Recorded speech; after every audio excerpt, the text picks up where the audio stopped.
This video continues with Chapter 40, 1, My Foolish Little Brother. Naruto, I'm in Konoha, my name is Uzumaki Menma. Chapter 40, 1, My Foolish Little Brother.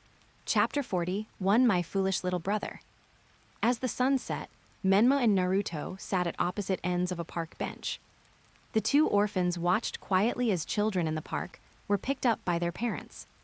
Menma, why do you want to play with me? Naruto mustered his courage and asked the little boy sitting on the other side of the bench with a slightly expectant look in his eyes. Although the two of them only sat in the park for a while after dinner, quietly watching the sunset. But for Naruto, when all the other children in the park were avoiding him, it was already a rare friendship that someone was willing to sit with him on a bench to watch the sunset. Menma turned his head slightly, the afterglow of the setting sun casting a soft outline on his face. Looking at Naruto Uzumaki, who had blonde hair, blue eyes, and 6 whiskers on his face, he saw him standing to the side.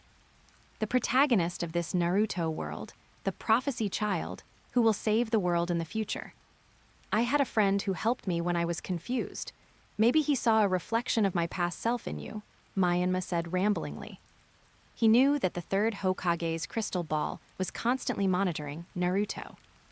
Naruto is under constant surveillance by the Anbu, so the third Hokage is bound to find out about my approach to Naruto. Furthermore, Menma himself was not clear about his own psychology when he approached Naruto. Is it because Naruto is the protagonist? Or is it because I transmigrated into Naruto's brother and am bound by a strong sense of kinship? I can't distinguish the feeling of freckles from freckles. He didn't want to disrupt Naruto's growth, at least not until Naruto graduated and the main storyline began.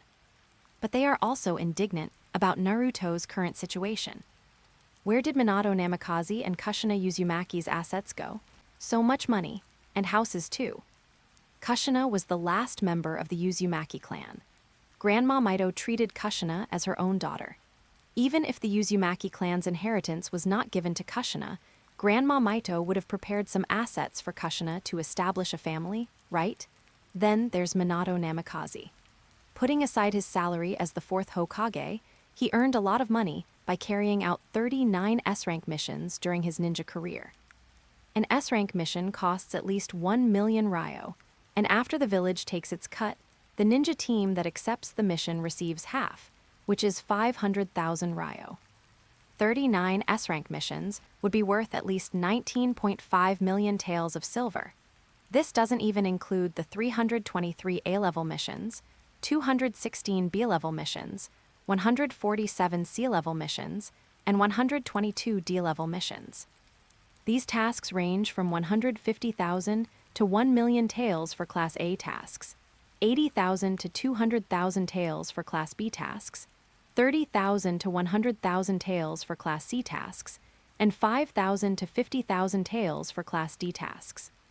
Minato's total income during his ninja career, taking the median value, exceeded 230 million ryo, and taking the minimum value, it still exceeded 54 million ryo. So much money. It's impossible that it all went to buying Minato's special flying thunder god Kane, nor could it all be gone after buying a house with Kushina. As a result, the money Hiruzen Sarutobi gave Naruto was only enough to make ends meet, and the whereabouts of the 4th Hokage and his wife's inheritance remained unexplained. Naruto loves instant noodles, never cooks, and eats instant noodles for 2 out of every 3 meals. He has milk and fried eggs for breakfast. How much money does he spend? It's amazing that I manage to have almost no spare change each month, and even going to Ikaraku ramen occasionally is considered a luxury meal, friends? Naruto's eyes suddenly lit up, full of anticipation. Then, are we friends now? I guess so, Menma rubbed his stomach. I received my friend's allowance for this month. All right, it's getting late. I should go home now. Menma stood up from his chair and patted the fallen leaves off his trousers as the sun completely set and dusk deepened. Then, see you next time. Naruto grinned. He had made his first friend today, no? He also made the ramen shop uncle an IAM. Naruto's naturally optimistic and cheerful personality allowed him to put aside his troubles of the past few days and the malice of the villagers. After waving goodbye to Menma, Naruto skipped and hopped home. As Naruto disappeared at the end of the park, the little Nine-Tails peeked out from under Menma's scarf. Menma, is that guy your brother in this world? The chakra within him is very special. After sensing a familiar yet unfamiliar tailed beast chakra, the little Nine-Tails had entered Menma's mental space.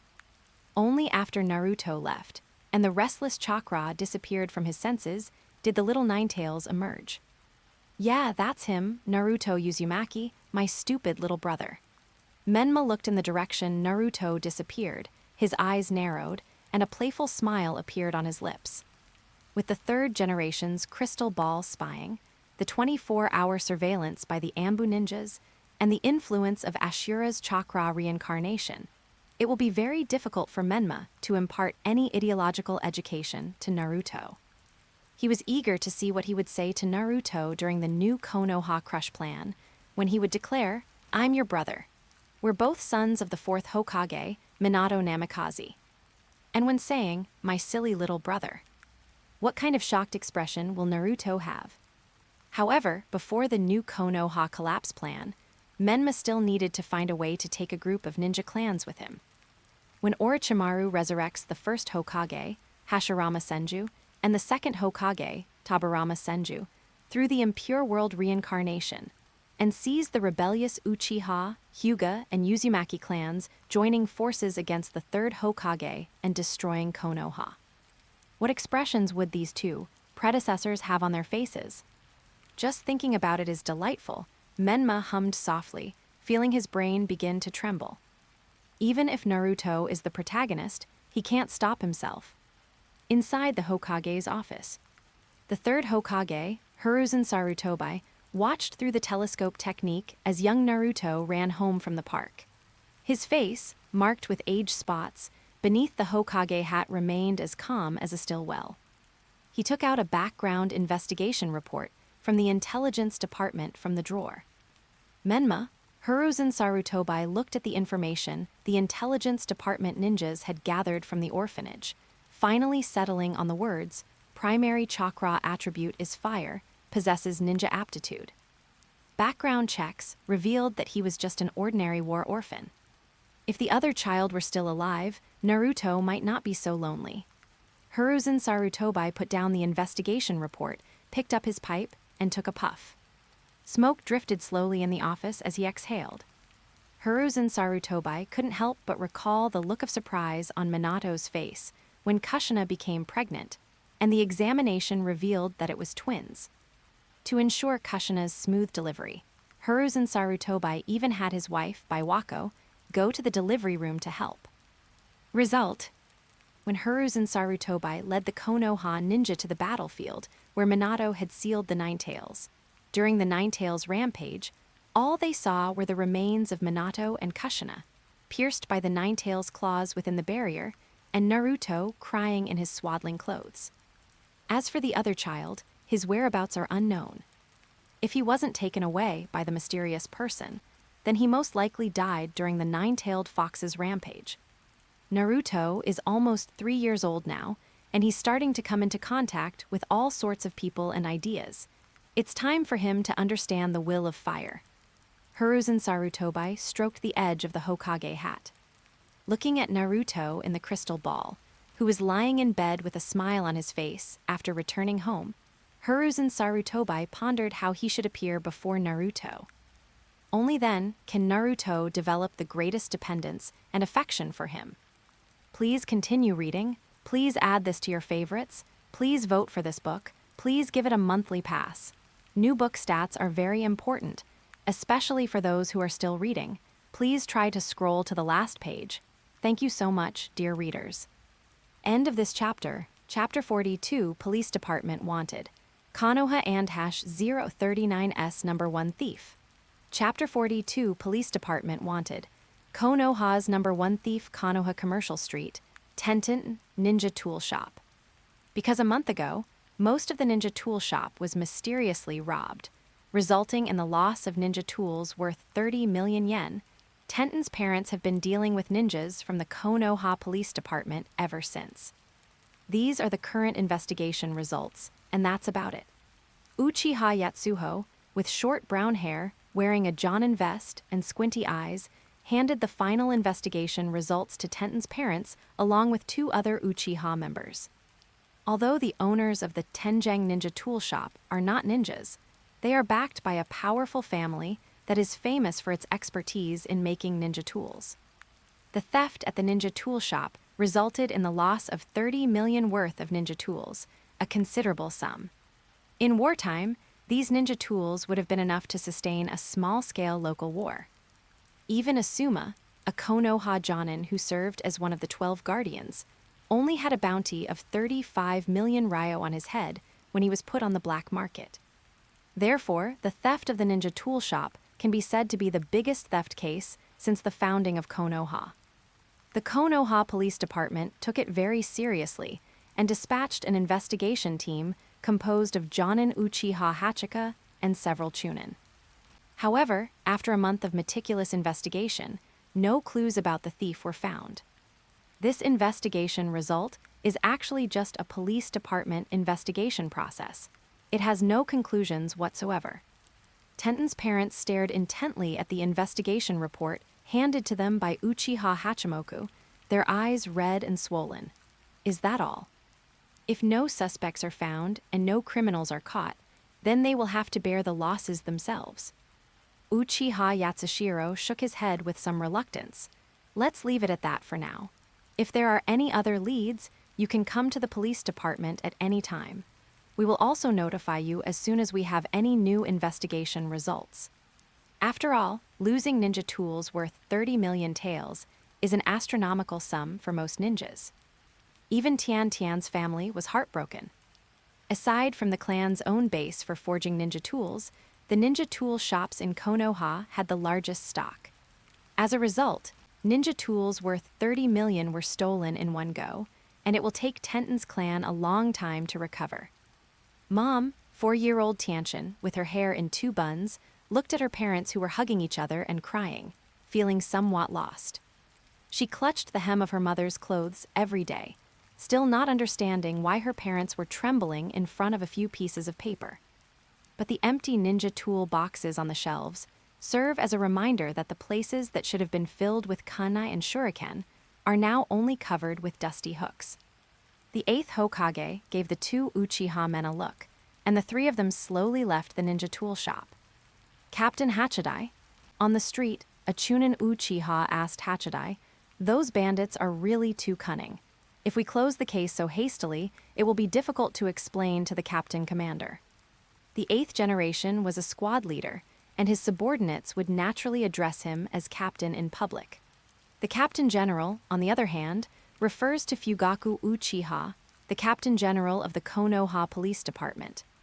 The case is not closed, but Uchiha Yatsuho was also helpless. There were not many traces left at the scene. They investigated for a month and did not even find many suspects. Although several suspicious individuals were arrested and interrogated, none of them were actually criminals, and they were eventually released. Although the Uchiha were arrogant, and the police department, as enforcers, were disliked by everyone in the village and were also hurt by rumors, the Uchiha disdained to arrest people to take the blame. There is another suspicious person, but Uchiha Yasho recalled his conversation with Captain Commander Fugaku about the case. Captain Commander Fugaku stated that on the day of the incident, a mysterious ninja attacked the Hyuga clan's territory, dumping the body of the Cloud Village's special envoy leader there in an attempt to frame the Hyuga clan. The 2 Hyuga brothers were severely injured, one seriously and the other slightly. Although the Uchiha clan was excluded from the Konoha leadership, Fugaku, as the clan leader, still had many ways to find out what happened that night. Furthermore, it's no secret that the Hidden Cloud Village was later attacked by mysterious ninjas, leading to a ceasefire between the Hidden Cloud Village and the Hidden Leaf Village. Never mind, I'll report to the captain commander myself. Yashiro shook his head, filled with doubt, and hurried towards the Konoha Police Department building. The surrounding villagers, especially some merchants, looked somewhat timid upon seeing the Uchiha clan members from the police department. As the Konoha Police Department, responsible for maintaining order within the Hidden Leaf Village, The Uchiha clan practically treated it as their private property, and were known for their ruthless and merciless approach to law enforcement. In addition, Danzo, that old cunning bastard, spread rumors, and the third Hokage pretended to be deaf and dumb. This has led to a great deal of resentment among the villagers of Konoha towards the Uchiha clan of the police department. Maintaining internal order is a thankless and arduous task. No matter what you do, there will always be people who are dissatisfied. When the second Hokage, Tabarama Senju, established the Konoha police department and entrusted it to the Uchiha clan, there must have been a reason for his trust in Kagami Uchiha.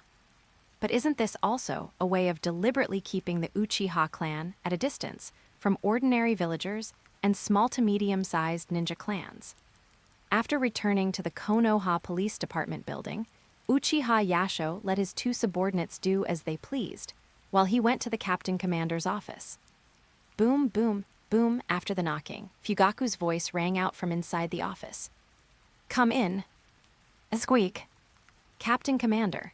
Uchiha Yetsuho entered Fugaku's office and placed an investigation report in front of him. "The theft at the Tenjang Ninja Tool Shop is temporarily closed. We really can't find the culprit, or rather." Yashiro's unique lines around his eyes furrowed slightly, his brow furrowed in worry. "Yes, thank you for your hard work." Fugaku did not blame Yatsushiro, but simply nodded. "Since there are no other suspects, let's list Shura as a suspect and report to the Hokage." Fugaku's face darkened as he looked at the investigation report on the table. "But why would such a powerful person steal ninja tools?" Yashiro asked, expressing his doubts. Although those ninja tools were worth 30 million, a strong person of that level would have plenty of other ways to get money, even if they wanted it. Besides, only one ninja tool shop was robbed. There were several other ninja tool shops in Konoha that were not robbed. Moreover, according to the investigation, the ninja tool shop only lost some kunai, shuriken, explosive tags, sealing scrolls, etc., the most valuable of which were the dozen or so sealing scrolls, worth nearly 10 million. Who knows? Fugaku was also very puzzled. Just as the two were discussing how to report to the Hokage and issue a warrant for the arrest of this notorious thief, there was another knock on the door. Captain Commander, a Chunin Uchiha who had just gone to the Ten-Ten Ninja Tool Shop, with the 8th generations, entered through the door. He brought astonishing news. The owner of the Teng-Teng Ninja Tool Shop has come to report a crime. They found a box in the basement containing 30 million taels of silver. "What?" Fugaku, who was sitting in the chair, suddenly stood up. Yashiro's eyes, which had been squinting, suddenly widened. "A ninja who can come and go freely in Konoha without anyone noticing. That guy called Shura is here again." Please continue reading. Please add this to your favorites. Please vote for this book. Please give it a monthly pass. New book stats are very important, especially for those who are still reading. Please try to scroll to the last page. Thank you so much, dear readers. End of this chapter. Chapter 43, Genius Girl Uchiha Izumi. Chapter 43, Genius Girl Uchiha Izumi inside the Hokage's office. The third Hokage, Hiruzen Sarutobai's, pipe glowed intermittently. On the table in front of him was a pursuit report written by Kakashi. 2 weeks have passed since Orochimaru's defection. Kakashi brought the unconscious Yamato back to the village. After treatment, Kakashi and Yamato reached a consensus that they did not want Yukimi to get involved. So the two concealed some information, hiding the matter of the Ibri clan, and only reported to Danzo and the third Hokage. They encountered Orochimaru and the Shura, who came to their aid, and the two seemed to have reached some kind of agreement. Orochimaru escaped from the land of fire, Shura injured Yamato, and Kakashi was also defeated. But for reasons unknown, the other party let them go. Hiruzen Sarutobai did not blame Kakashi, but simply told Kakashi and Yamato to take good care of their injuries. Then there's the issue of Yamato's placement. Hiruzen Sarutobai has recently been pondering how to snatch Yamato from Danzo's hands. After all, Danzo's route was nominally under the command of the Anbu, and Yamato was a Konoha ninja, so he naturally had to obey the Hokage's orders. However, if Yamato's ideology still leans towards serving Danzo, then even if Yamato joins the Anbu, it will only make it easier for Danzo to plant a pawn within the Anbu. Hiruzen Sarutobi was well versed in the will of fire, and knew that if Yamato was to truly become a Konoha ninja, he had to break free from the idea of loyalty to Danzo. Changing one's mindset was much more difficult than changing one's position or status. Therefore, Hiruzen Sarutobi was not in a hurry to demand Yamato from Danzo. But one wave subsides only for another to rise. Konoha Police Department Chief Fugaku Uchiha presented an investigation report. What did you say? Shura is here again? When Hiruzen Sarutobi heard Fugaku Uchiha's report, his old face under the Hokage hat showed astonishment, and the pipe in his hand also paused for a moment. It's worth noting that after the attack a month ago and Orochimaru's defection, half a month ago, Hiruzen Sarutobi dispatched Konoha's sensory ninjas to work with the barrier team to inspect the entire village's protective barrier. They did find several gaps and repaired them. Now, the Konoha Police Department has reported that Shura may be back. Do you think Konoha is a public toilet? You can come and go as you please. Fugaku Uchiha delivered his prepared statement.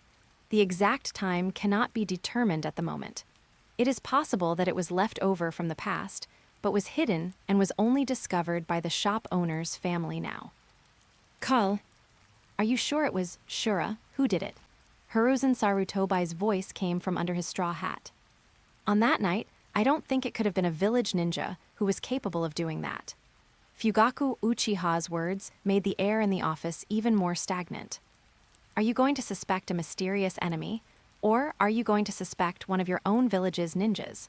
Choose one yourself. I understand. Let's leave it at that for now. He's paid the money. Hiruzen Sarutobi took a deep drag on his pipe, slowly exhaling a puff of smoke. His aged voice came from beneath his straw hat. Yes, Lord Hokage. Fugaku Uchiha left the office.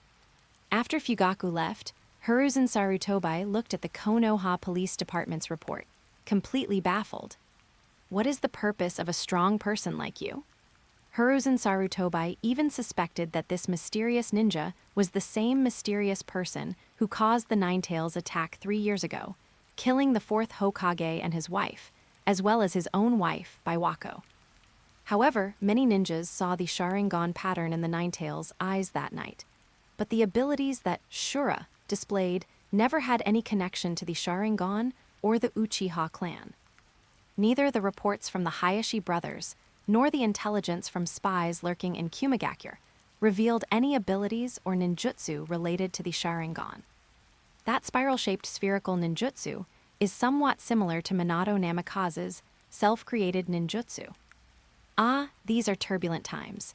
Hiruzen Sarutobi slowly rose from his chair and walked to the window. I happened to see Fugaku leaving the Hokage building and walking down the street. And the Uchiha clan. Recently, the conflict between the Uchiha clan and the village has intensified, and Hiruzen Sarutobi, as the Hokage, feels this deeply. If the discontent of the Uchiha clan cannot be resolved, will it be exploited by those with ulterior motives? Hiruzen Sarutobi's brows were furrowed like deep ravines. After leaving the Hokage building, Fugaku headed straight towards the Uchiha clan's territory. The Uchiha clan, the largest ninja clan in Konoha, has its clan headquarters located in the most remote area of the village. As Fugaku Uchiha passed by the river not far from the clan's territory, he saw 2 familiar figures sitting on a small dock by the river. The short-haired boy took a string of 3-colored dumplings from the girl's hand. Is it Itachi and Izumi? Fugaku Uchiha, as the father, smiled and did not disturb the 2 young people who were just beginning to experience love. I wonder if Sasuke will be angry when he finds out his brother has a girlfriend? Fugaku even felt a little expectant, thinking of his youngest son who was very dependent on Itachi. This kind of family warmth brings even deeper emotions to the Uchiha clan, who value love. The emotional pain of losing loved ones or close friends will stimulate the evolution of the Sharingan. Hey Itachi, how is it? Is it delicious? On the small dock, Uchiha Izumi smiled broadly, eager to hear Uchiha Itachi's evaluation. Her long, jet-black hair slid down gently as she tilted her head. Although she was still young, a beauty mark under her right eye added to her beauty. She was a beauty from a young age. Delicious. This was the first time Itachi Uchiha had been treated to such sweets. Izumi's warmth slowly opened a crack in Itachi's heart, and he developed a fondness for this gentle and bright girl. This budding affection brought a different life experience to Itachi Uchiha, who was contemplating the meaning of life. Suddenly, the weasel turned its head to look up at the top of the riverbank. A familiar figure is turning and leaving. It seems to be my father. Itachi has already awakened his Sharingan, and his perception abilities far surpass those of an ordinary genin. This was all thanks to Abido's help, who killed Itachi's teammate while Itachi was on a mission, which prompted Itachi to awaken his Sharingan. However, Itachi Uchiha would have to wait a few more years, until Shisui died before he could awaken the Mangekyo Sharingan. I'm going home now. Itachi placed the unfinished dumpling on the lotus leaf in Izumi's hand and got up to leave like a scumbag. He really doesn't understand romance. Izumi sighed as she watched Itachi's lonely figure disappear into the distance, wondering how she could possibly open the boy's heart. After a while, Quan finished eating the dumplings, humming a lullaby softly, and started heading home. As we walked, before we knew it, it had become completely dark. As she approached the gate of the clan's territory, Quan smelled a pungent odor of blood, which sent chills down her spine. Izumi, who had already become a genin, immediately became alert. She took out a kunai from the weapon pouch on her thigh, her Sharingan with 2 tamo starting to spin, and ran in the direction from which the smell of blood was coming. Why is this happening? Where did everyone go? Izumi's little face was full of questions. The Uchiha clan compound was completely silent in the dark of night. Not even the barking of dogs could be heard. Soon, Quan followed the thick, pungent smell of blood to a courtyard and witnessed a shocking scene. 2 elderly Uchiha men lay in pools of blood in the living room. Itachi Uchiha, now a teenager, dragged a child of only 3 or 4 years old from a hidden compartment, blood dripping from the short sword in his hand. Then he ruthlessly swung his knife.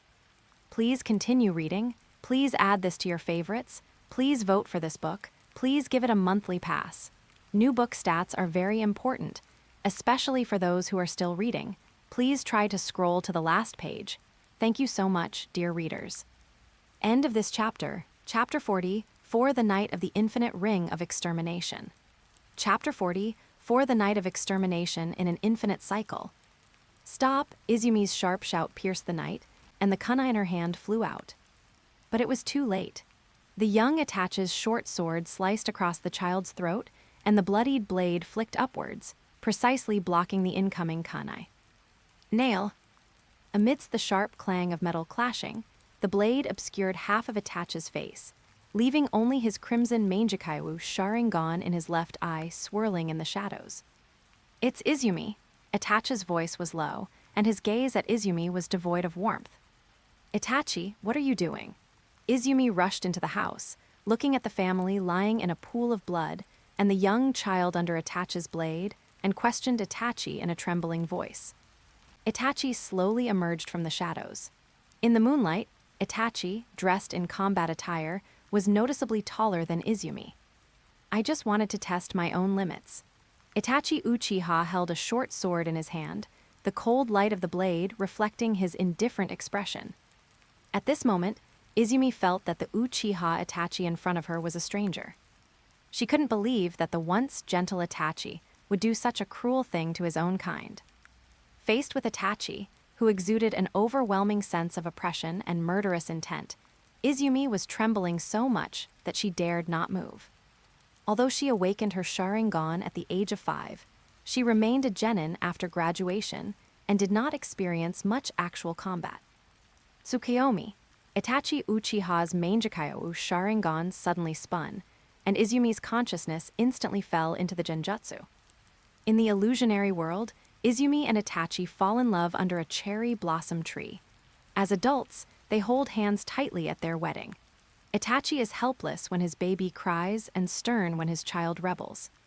Even in their twilight years, with their white hair, they nestled together under the eaves, admiring the bright moon. And so, Izumi spent a false life within the illusion. How pathetic! Just as Izumi was completely immersed in the world of illusion, a cold and mocking voice suddenly rang out. Izumi, in the illusionary world, suddenly awoke with a start. A man in black robes wearing a fox mask sat quietly beside Quan, looking up at the moon. Quan jumped up reflexively, like a startled little wildcat. The mysterious figure turned his head slightly, a playful look appearing behind the holes in his mask as he looked at Izumi. Are you still going to be immersed in the illusion of the kaleidoscope? Your eyes might be able to stop all of this. No, this is an illusion. Izumi finally realized that this was not the real world at all. Your reaction is too slow, Menma said, somewhat puzzled. When discussing the Uchiha who awakened their Sharingan, Izumi is definitely the youngest known person to have awakened it at that age. At the tender age of 5, Izumi witnessed her father's death on the night of the Nine-Tailed death. Overwhelmed with grief, she awakened the Sharingan, a feat that even Itachi envied. Itachi Uchiha awakened his Sharingan at the age of 8, Sasuke Uchiha at the age of 7, Shisui at the age of 7, and Obaido and Madara at around the age of 12. The timing of awakening one's Sharingan is not necessarily related to strength or talent. For example, Obaido and Madara awakened their Sharingan relatively late, at the age of 12. However, the fact that Izumi was able to awaken the three-tamo Sharingan at the age of 12 during peacetime is enough to show that among the Uchiha clan at that time, her talent should be second only to Itachi and Shisui. However, after Izumi, who had awakened her Sharingan early on, moved back to the Uchiha clan's territory with her mother, she was either not valued or simply did not want to advance in rank. Even with 3 Tamo, she was still just an ordinary genin. When Menma was planning how to orchestrate the Uchiha clan massacre, he also thought of Uchiha Izumi, a rather special Uchiha clan member with the 3 Tamo Sharingan. Despite having awakened the 3 Tamo Sharingan, he remains a genin, and his daily tasks consist of either helping the daimyo's wife take care of her pets or assisting nobles and officials of the Land of Fire with moving. It's unknown what kind of stimulation she experienced or when she awakened the 3 Tamo Sharingan. Menma was simply curious about how such a gentle and sentimental Uchiha woman would react and behave when she witnessed the massacre of the Uchiha clan. In that case, let's continue. Menma slowly stood up, leaving behind these words before his figure faded away and disappeared from the illusion world. Uchiha Izumi suddenly felt the sky darken, and the courtyard and the blood-soaked scene before her changed again. She was still sitting by the Nant River, the water flowing gently, a flock of geese flying overhead. It was still early, and the 3-colored dumplings in her hand were still a little warm. That sneaky guy, Izumi hurriedly got up. Of course, she didn't believe that Itachi would do something like massacring his own clan. Her first reaction was to report the matter to the Konoha police department. After finishing the string of 3-colored dumplings in his hand, Izumi hurriedly ran towards the Konoha police department building. Although I don't know what that guy is planning, it must be something detrimental to the Uchiha clan, Izumi thought anxiously. But they didn't notice that it was getting darker and darker. When Izumi arrived in front of the Konoha police department building, it was already completely dark, and the Konoha police department building was pitch black inside, with not a single light on. Strange, where are Uncle Yashiro and Uncle Tetsuka? Izumi asked breathlessly, just about to enter the Konoha police department building, when she smelled a bloody odor again. This sudden turn of events jolted Izumi into action once again. Just as he took out his kunai, a deep voice rang out from the main entrance of the police department building. Those eyes are really beautiful. A mysterious man wearing a tiger-striped one-eyed mask slowly walked out of the door. This is different from the mysterious man last time. Izumi didn't have time to think further. He shot out the kunai in his hand and at the same time took out 2 shuriken and shot them at the man with the tiger-striped mask. SHHA. Ding-talk. The kunai and shuriken pierced through the tiger-striped masked man's body, and embedded themselves directly in the pillar. How is this possible? Quan looked astonished, while the masked man also slightly raised his head. The two stared directly at each other, and Izumi vaguely saw a Sharingan in the single eye of the tiger-striped mask. Quan knew he was no match for them, so he turned and fled. A chain shot out at lightning speed and bound Quan, who was trying to escape. Itachi, save me. When facing death, the first person Izumi thought of was still Itachi. The dagger pierced through Izumi's body, and Izumi felt his life slipping away before everything went completely black. Ga ga ga, the sound of ducks quacking woke Quan. The scene before my eyes has returned to the banks of the Namka River. Having experienced the death of the spring, I was drenched in cold sweat and gasping for breath. Illusion, or is it an illusion? Izumi trembled all over and quickly activated her Sharingan. At the same time, she mobilized the chakra in her body and found that everything was normal. She did not feel that her chakra was being interfered with. Multiple illusions? Who could it be? Izumi looked around, but there was no one else in sight on the riverbank. Those two mysterious people. They've both got their eyes on the Uchiha. Izumi put the three-colored dumplings aside, thinking about the two mysterious people with different masks he had encountered in the genjutsu. And the scene of Itachi, slaughtering the old and weak of his own kind. Damn it, Izumi got up, wanting to go to the Konoha police department, but he was afraid that it was still a world of illusion. As soon as he took a step, his legs began to tremble. So Quan turned and ran toward the center of the village. Hokage-sama, only the Hokage-sama can. Izumi placed her last hope on the third Hokage.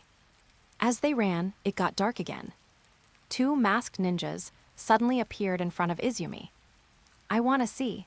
Before Izumi could finish speaking, two cold blades flashed, and the ninja's katana plunged viciously into her abdomen. Quan was stunned and collapsed to the ground in pain, his scattered black hair stained red with blood. The last sound she vaguely heard was, "Orders have been given. Not a single Uchiha can be allowed to escape. Please continue reading. Please add this to your favorites. Please vote for this book. Please give it a monthly pass. New book stats are very important, especially for those who are still reading. Please try to scroll to the last page. Thank you so much, dear readers." End of this chapter. Chapter 45, The Wonderful Uses of the Book of Vermilion Moon. Chapter 45, The Wonderful Uses of the Book of Vermilion Moon. I don't know how many times I've woken up, but once again, I've returned to the banks of the Naka River. The setting sun painted the sky red, wild geese flew past in the twilight, and a flock of ducks frolicked in the river, making quacking noises. Having been killed countless times, Izumi's eyes had gradually become numb. Under the continuous onslaught of illusions, she could no longer distinguish between reality and illusion. On the night of the first massacre of her clan, she was killed by Itachi's Tsukuyomi within the Uchiha clan's territory. On the night of the second massacre, she tried to seek help from the Konoha police department, only to find that the department had also been attacked. She was eventually killed by the man in the tiger-striped mask. On the night of the third massacre, she tried to ask the village for help, but before she could leave the clan's territory, she was ambushed by a group of masked ninjas. Next, Uchiha Izumi was endlessly reincarnated on the night of the massacre. No matter how much she struggled, she could not escape the clan's territory or the endless cycle of this night of massacre. Therefore, Quan decided to seek help from within the clan's territory to find the truth. She traveled to every corner of the clan's territory, even to the clan leader's residence, only to witness the nightmarish scene of Itachi Uchiha slaughtering his clansmen, sparing neither the old nor the weak, nor women and children. She also tried to get to the Konoha police department ahead of time to find more people to help. But no matter how fast she traveled, she could not get to the police department before the massacre occurred. Either the man in the tiger-striped mask massacred the police department, or Itachi Uchiha slaughtered the entire clan territory. No one can escape it. The shackles of fate seem to have been predetermined. Even his own mother. The only thing that puzzled Izumi was that the mysterious person wearing the white three-eyed fox mask had never appeared in her illusion world since the first time. On the contrary, Itachi Uchiha and the mysterious person who massacred the Konoha police department always appeared. Who exactly is that guy? After experiencing the endless cycle of the Night of Annihilation, Uchiha Izumi finally realized that the key to this genjutsu world was likely created by the mysterious person she first met. What is his purpose in giving me this genjutsu world? Will the Uchiha clan really be wiped out? Unbeknownst to her, the inevitable conclusion of the Night of the Uchiha clan had already been planted deep in Izumi's heart. She just couldn't understand why it had to be Itachi. How could it possibly be Itachi? Unable to understand, Quan mustered his courage once more and walked solemnly toward the clan's territory. She is determined to investigate the truth behind the night of the massacre and find a way to break the illusionary world. However, when she cautiously arrived at the Uchiha clan's territory, she found that the sun had just set. "Oh, isn't this Izumi? You're back." Grandma Kuna walked over from a distance, leading her grandson Keiki, and waved to her with a smile. "Sister Quan," little Kishu jumped and skipped towards her. "Good evening, Grandma Kuna, Keiki." Izumi's voice was choked with emotion, and tears welled up in her eyes. After her father died, she moved with her mother to the Uchiha clan's territory and changed her surname to Uchiha. During those 3 years, she was accepted by the Uchiha clan, who valued blood ties and kinship, and the clan members treated her like family. Although her grades at the Ninja Academy were not good, and she did not plan to become a Chunin in the future, as a Uchiha clan ninja who had awakened her Sharingan, she was entitled to the clan's benefits and stipends. "Izumi, why are your eyes so red?" Granny Kuna came forward and lovingly patted her shoulder. "Is it because you've just started your ninja career and are you not used to it yet? Come to my house for dinner tonight. I'll make you something delicious to celebrate becoming a ninja." "Yay, come on, Kwanjai." Chishu happily circled around Quan. "Thank you, Grandma Kuna. Izumi wiped away the tears from the corners of her eyes, feeling the warmth of family affection, yet also fearing that this might be another night of endless cycle of annihilation. Trembling with fear, Izumi followed Grandma Kuna and Keiki to their home as guests. They were on high alert, fully focused. But from the time Aunt Kuna prepared a sumptuous meal, to playing games with Kishu for a while after dinner, and then saying goodbye to Grandma Kuna and Kishu, nothing happened. As I hurried home, the streets of the clan village were dotted with lights. In the neighborhood, children played happily, their laughter carried on the wind, while adults strolled around chatting in 2s and 3s. Back home, Quan opened the door with a mix of nervousness and confusion. "Izumi, you're back." Mother Heizuki Uchiha came out of the kitchen. "Mom," seeing that her mother was still alive, Quan could no longer contain her emotions and threw herself into her arms, crying bitterly. "You silly child." Uchiha Heizuki assumed that her daughter had encountered some grievances during the mission, so she gently stroked her daughter's long hair and softly comforted her. The Book of Crimson Moon is really useful. Under the cover of night, on a rooftop in the Uchiha clan's territory, Menma leaned against the ridge, quietly watching Uchiha Izumi not far away. The moonlight cast a cold glow on his white three-eyed fox mask, and the night wind ruffled his fur collar. The little nine-tailed fox peeked its head out from its fur collar, holding an open bamboo scroll in its hand, looking here and there. "There's nothing in this scroll." Little Nine-Tailed Fox looked around in confusion for a long time, but couldn't find even a single character on the bamboo slip. "Because it is the Book of the Crimson Moon."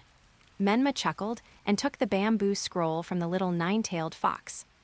After the Nine Tails was resurrected in Menma's spiritual world, Menma arranged an environment for the Nine Tails in his spiritual world, so that she could have a better living environment in her spiritual world. I stumbled upon the Book of Zhu Yue in the depths of my spiritual world.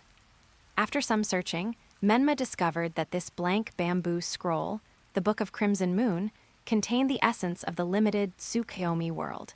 It could be used as a ninja tool to unleash genjutsu comparable to Tsukuyomi. Furthermore, by holding the Book of Crimson Moon, one could make various adjustments to the genjutsu world, causing people to become immersed in multiple genjutsu. Myanmar has yet to discover the limits of Zhu Yue's book.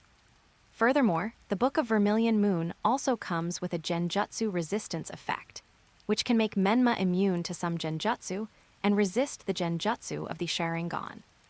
With the blessing of the Book of Crimson Moon, Menma's weakness in the field of genjutsu was compensated, making it easier to deal with Uchiha Itachi in the future.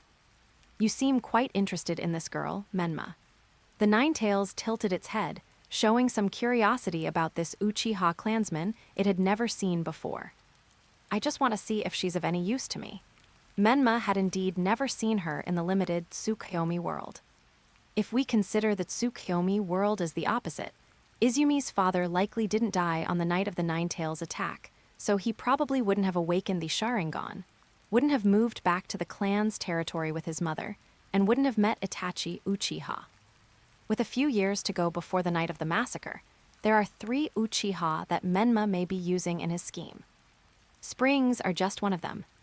Her Sharingan is indeed very beautiful. Menma recalled Abaido's evaluation of Izumi and was also looking forward to Izumi's Sharingan. Please continue reading, please add this to your favorites, please vote for this book, please give it a monthly pass. New book stats are very important, especially for those who are still reading. Please try to scroll to the last page. Thank you so much, dear readers. End of this chapter, Chapter 46 Old Deng, he and #039s keeping hamsters here. Chapter 46 Old Deng, he's keeping hamsters here. The next morning, Konoha remained sunny and breezy, with the Uchiha clan's territory bathed in the soft morning light.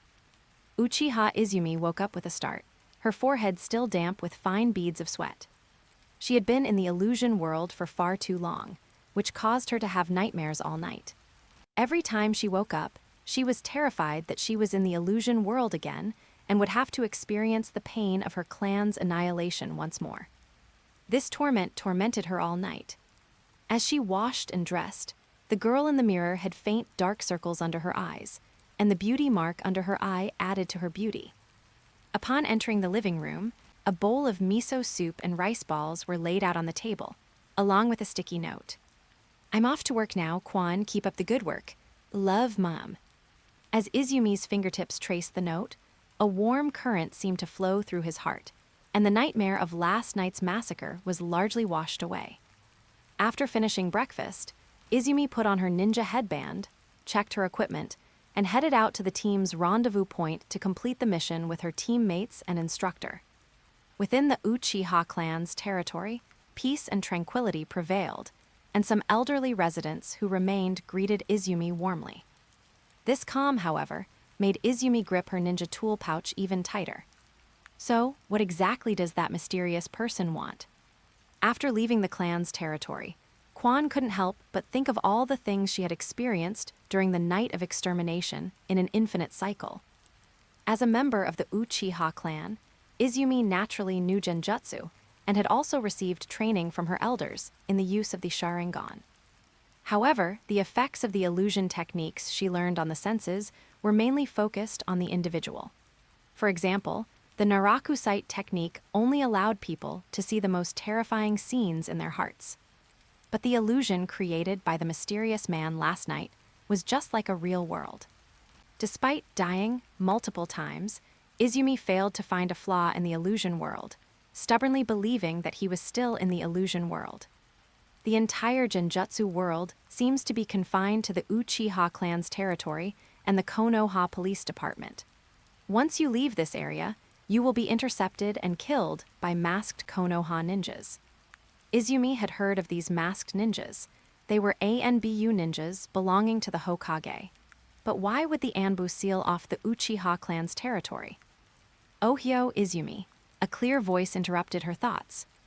Izumi looked up and saw Uchiha Shisui, who was wearing a black turtleneck short-sleeved shirt and black trousers, with brown armor on his right shoulder, greeting her gently. "Good morning, Brother Shisui." When Kwan first moved back to the clan's territory with his mother, everything was unfamiliar to him, and he had received help from Shisui. Shisui was gentle to everyone, and she took care of Izumi, who had just moved in like a younger sister. "Did you not sleep well?" Shisui and Izumi were walking together, and the observant Shisui noticed Izumi's complexion. No, it's just, Izumi didn't know what to say. She recalled witnessing the massacre of the Uchiha clan, where the clan leader Fugaku and his wife were killed by Itachi at the Uchiha clan compound, and how Uncle Yashiro, Uncle Tetsuka, and others were killed by a mysterious masked man at the Konoha police department. But thinking about it carefully, it seems that I have never seen Shisui's shadow. If you feel too tired, take a break. Shisui thought that Izumi had just graduated and become a genin, and was not used to the intensity of ninja missions. Quan opened his mouth, but ultimately couldn't say anything. Could it be that Shisui told him he encountered Itachi and a mysterious person in the Genjutsu world who massacred the entire Uchiha clan? And there are Konoha's ANBU ninja outside the clan's territory blocking information, hunting down the surviving Uchiha clan members. Yes, I'll adjust myself. Izumi tried to respond to Shisui with a smile. Don't push yourself too hard. Shisui stopped walking. He had already arrived at the Konoha police department. After the two parted ways, Izumi kept looking back at the Uchiha clansmen coming and going from the police department building, feeling that something was not real. Even after reuniting with her teammates and undergoing low-level missions under the guidance of a special jonin, such as weeding, clearing blocked rivers, and helping a noblewoman catch her pet, Izumi always seemed distracted. In the Hyuga clan's territory, the morning scenery resembles a meticulously painted ukiyo-e scroll. Hinata knelt on the futon, the lacquerware plate in front of her resembling an exquisite bonsai. 2 slices of salmon were neatly arranged on the edge of a bowl of miso soup, along with a small bowl of rice and a small dish of fruit. This was her breakfast. I'm full. Hinata put down her bowl and chopsticks. Although there was still about a quarter left, she had been taught family etiquette since she was a child, and everything she did had to be done according to the rules. Don't push yourself too hard, Hinata's mother said with a smile. Her father, Hayashi Hyuga, was holding a bowl and deep in thought, unaware of his daughter's state. Just as Hinata was about to say something more, another voice came to her mind. You've never been full, have you? Hinata, the leader, took control of the body. Sister, don't do this. In her mind's eye, Hinata was afraid that her sister would do something outrageous again, so she quickly stopped her. Hinata, the leader, said in a deep voice, Menma told me last time that you have a big appetite, but I never noticed before, so you're never truly full, are you? Elder sister. It was my oversight. Leave the rest to me. Hinata, the eldest sister, wasn't a big eater during the Limited Tsukuyomi world, and in the past 3 years, she's been sleeping most of the time, so no one has paid attention to Hinata's appetite. When Hinata opened her eyes again, her entire demeanor had changed. The timidity and cowardice in her Byakugan had disappeared, replaced by arrogance and confidence. Hinata's mother immediately noticed the change in her daughter. Hinata's mother was well aware of her daughter's special circumstances, but before she could ask, Hinata scolded Old Deng. Are you raising hamsters here? Click. The bowl in Hayashi's hand cracked with spiderweb-like patterns. He raised his Byakugan with a very serious expression and looked at Hinata. If it were any other member of the Hyuga clan, being stared at by the clan head with that kind of gaze would already make them timid. But Hinata, the eldest sister, was very dissatisfied with her father. 2 more servings. No, 5 more servings. With such a heavy training schedule every day, you still don't give me enough to eat. Are you afraid I'll overfeed you? Hinata's sharp tongue, like kunai, pierced Hayashi's chest with precision. This little cotton-padded jacket is not only made of substandard cotton, but it's also drafty. Hinata, how dare you speak to your father like that? Hinata's mother said. She first instructed the servants to give Hinata an extra meal, then slowly got up, came to Hinata's side, hugged her daughter, and said gently, "Tell Mom what's wrong." To her as a mother, both Hinata and the fiery Hinata were her daughters. Moreover, it felt to her like she was raising 2 daughters with completely different personalities, which was quite interesting.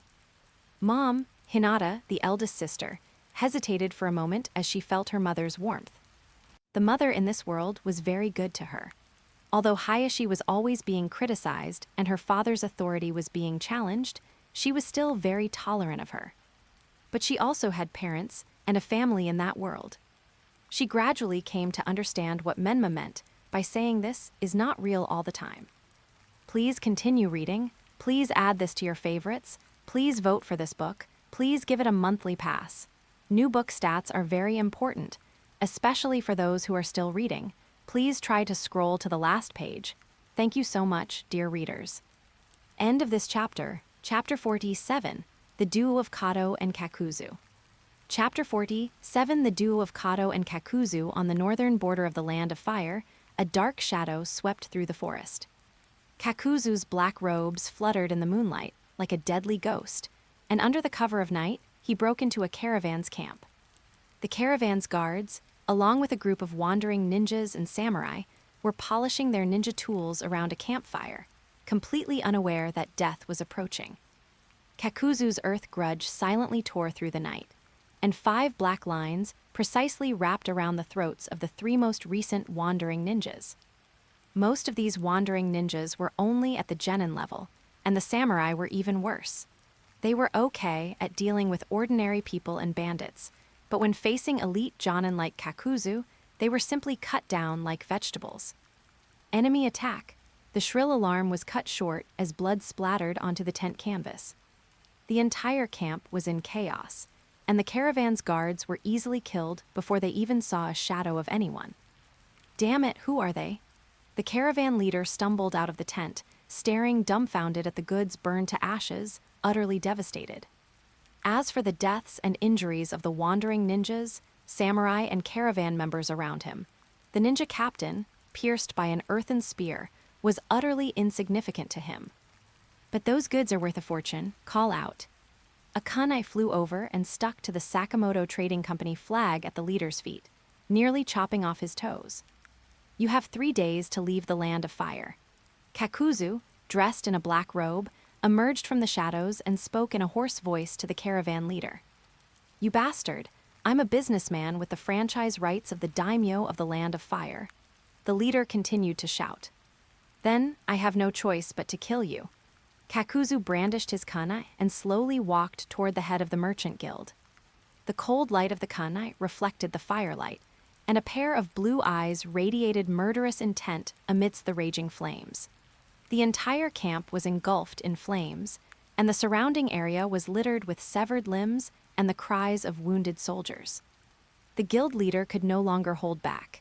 He collapsed to the ground, his trousers soaked with urine, and cried out, I'll leave right now. Please, sir, spare me. HMPH. Kakuzu snorted lightly and vanished in an instant. Watching the goods being burned in the fire, the leader collapsed in despair, sitting in a pool of blood, feeling as if the sky had fallen. The capital of the Fire Nation. Inside the headquarters of the Kado Corporation, crystal chandeliers illuminated the ledgers in perfect detail. When Kakuzu burst in through the window, Kado, who was wearing small glasses, was calculating an amount. Hey, can you please stop going through the window every time? You've broken this window 7 times already. Kado looked up and saw Kakuzu rushing back, covered in dust, his small glasses full of complaints. Before he could finish speaking, a heavy scroll was slammed onto the ledger on the table. The Sakamoto caravan has been dealt with. Upon hearing Kakuzu's mission report, Kado quickly picked up the scroll and whispered, They didn't kill that guy, did they? Although the head of the other merchant guild was just an ordinary person, which big merchant who could do international business in such a chaotic world didn't have a noble background. They might even have some intricate connections with some ninja clans. So Kado just wanted to drive them out and burn their goods, which would increase the value of his own goods. No nobles were murdered, so the matter will not be investigated too thoroughly. Of course, if things really get so tense that it's a fight to the death, Kado wouldn't mind sending people to kill them, or even wiping out the entire merchant guild. Kado, who became a world tycoon in chaotic times, was no saint. Same as always, after the warning, if he agrees to leave the Land of Fire, we'll spare his life. Kakuzu sat down on the sofa opposite him, leaning back against it.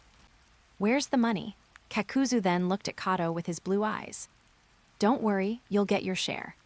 After examining the scroll of trade secrets that he had seized from their rival, the Sakamoto Trading Company, Kado took out a box from under the table and personally delivered it to Kakuzu. After they joined the organization and began serving that person, they formed a partnership. Kado primarily operates in the Land of Fire, establishing companies in major cities within the country, as well as in surrounding smaller nations and the Land of Lightning, engaging in trade and generating wealth. Kakuzu, in addition to protecting Kado's safety, also helps him deal with his competitors. Although Kakuzu's prices were high, he always managed to complete his missions well, either burning down a competitor's company, slaughtering a competitor's caravan, or even hijacking a competitor's merchant ship.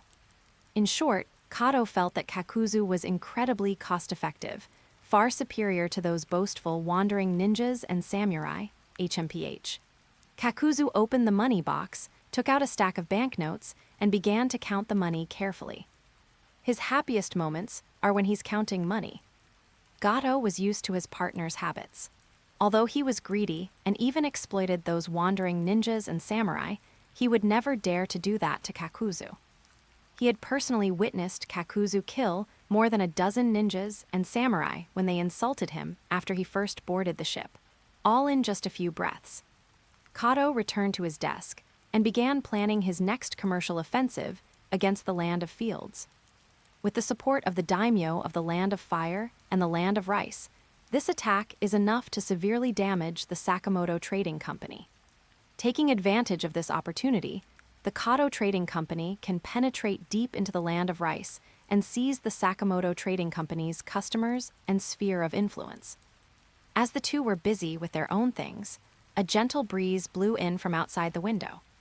As Kakuzu was counting his money, he stared intently and saw a figure that terrified him sitting by the window.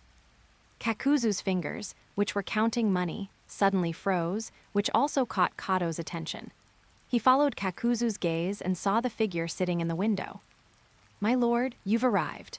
Kado immediately put down what he was holding, his fat face instantly plastered with a fawning smile. Menma, wearing a white three-eyed fox mask, jumped down from the window. "My lord," Kakuzu put down the money in his hand and stood up. After all, it was the boss who came to inspect the work. "How are the Ibri clan being settled?" Menma walked past Kado and sat down directly in Kado's leather office chair. Meanwhile, Kado, like a secretary, fawned over everyone, busying himself with reports on the latest developments. "As you instructed, the supplies have been delivered to the designated location. Here are the company's accounts for this month." Menma did not take the account to examine it. He simply said to Kado and Kakuzu, "How much do you know about the countries in the western part of the continent? The country of ghosts, the country of snow, the country of bears, and the country of ghosts. These countries are all potential alternatives for preparing for Menma. My lord, only the land of snow and the land of bears have ninjas." Kado has traveled to various countries for many years, but his knowledge of the Western countries is also limited. "I've only heard that there was a turmoil in the land of snow a few years ago, and now it seems that a person named Fukanudo is the king. They have their own snow ninja. The land of demons is ruled by a priestess, and they have no ninja villages. The land of darkness also has no ninja villages. If we're talking about special products, it should be grain. Yes, the land of darkness and the land of bears share a plain that is rich in grain. The land of bears seems to have a star ninja village, and also the treacherous Hell Valley." Kado revealed all the information he knew. Menma then looked at Kakuzu. "How much do you know about the star village in the land of bears?" "The star village," Kakuzu pondered, his masked blue eyes gleaming. He had traveled the ninja world for many years, and had indeed been to the land of bears, and even fought against ninjas from the Star Village. Their village is like Takagakure Village, with its own secrets and their peacock technique. HMPH, it can only be described as something like a clown. It seems that Kakuzu also looks down on Hoshigakure. End of this chapter, Chapter 48, Visiting Orochimaru and -039, S-Base. Chapter 48, Visiting Orochimaru's base Kado, rummaged through the bookshelf piled high with scrolls for a moment, then found a few yellowed maps and respectfully spread them out on the table in front of Menma. My lord, these are national maps of several Western countries. Please take a look. Kado bowed slightly. Menma picked up several maps from the table, opened them, and began to examine them carefully with the keen eyes of a hawk. As a world-class corporation, Kado has operations in various countries. Its simplest business strategy is to buy local specialties at low prices in one country and transport them to another country to sell at higher prices. For example, tea from the tea-producing country can be transported to the capitals of various countries and sold at very high prices. This trade model naturally required familiarity with the geographical environment. Major chambers of commerce, companies, and fleets all had their own maps and nautical charts, which were also a kind of rare resource. However, highly accurate map drawing is difficult to achieve. Most maps are like ancient maps, requiring the use of professional guides or experienced merchants. Prepare some supplies to send to the Land of Bears. The organization plans to build a base here. Menma tapped his fingers on a map of the Land of Bears. Kakuzu also came over and looked at the map on the table. The Land of Bears is located between the Land of Earth and the Land of Wind, and borders small and medium-sized countries such as the Land of Demons, the Land of Darkness, and the Land of Birds. The country is long and narrow, with large plains in the western part, which borders the Land of the Dark and the Land of Demons, suitable for agriculture. The central and eastern parts are vast forests and mountains, and in the east there is even a treacherous chasm called Hell Valley, filled with poisonous gas. Yes, sir, Kado bowed even lower. Do you need me to clean up Kusagakure? Kakuzu asked, licking his lips. No need. Menma shook his head. You will work with Kado and be responsible for escorting supplies. As for the cleanup mission in the Bear Country, it will be handled by other teams. Although we've captured Angle and Kado, we can't let those two do everything, lest we expose the organization's manpower shortage. Upon hearing that the organization would send other teams ahead, Kakuzu's blue pupils narrowed slightly, and he became somewhat expectant. Since joining the organization, he has only acted with Kado and has never met the other members of the organization. This time, he will have the opportunity to see them. What powerful ninjas would belong to such a mysterious organization? After giving new orders to Gato and Kakuzu, Menma left the capital of the Land of Fire. The organization is currently in dire need of manpower, and Menma is preparing to recruit some rogue ninjas to join the organization. However, at this point in time, Pakura is already dead. Zabuza and Kasame should not have defected yet. Deidara is still in Iwagakure, and Sasori is hiding somewhere. After counting them up, Menma realized that he could find very few capable rogue ninja. After all, he didn't want to recruit a serial killer like Hidden. Kurasuke Reiga and Ranmaru should be in the Land of Rivers right now. They're at least Jonin-level fighters, and it seems Kurasuke Reiga's entire clan defected from Kirigakure. Although the Kurasuke clan doesn't have any bloodline limits, it is still a ninja clan with a certain foundation. Oh right, and there are also the Uzumaki clan members who have been separated from their clan. Menma thought of Karin Uzumaki and her daughter in Kusagakure, and Hino Uzumaki in the Land of the Sea. But for now, we can go to the Land of Rice Fields to find Orochimaru. In the darkness of the forest, Menma, wearing a fox mask, sped through the trees. If I remember correctly, the Sound Village should be located in the central northern part of the Land of Rice Fields. Menma activated his Kagura mind's eye, sensing the chakra within a radius of hundreds of kilometers. Menma learned this secret technique, unique to the Uzumaki clan, from Kushina during the Limited Tsukuyomi World. Kagura's mind's eye has a different range of perception, depending on the amount of chakra the user has. But even Karin can cover a range of 30 to 40 kilometers, while Menma can cover a range of over 100 kilometers. Within this range, he can perceive all changes in chakra. When Menma fought Orochimaru last time, he marked Orochimaru's chakra characteristics. Not long after entering the Land of Rice Fields, Menma's Kagura mind's eye sensed several fluctuations containing Orochimaru's chakra, but they were very faint, and there was very little other chakra in the vicinity, so they were probably just some backup bases or warehouses.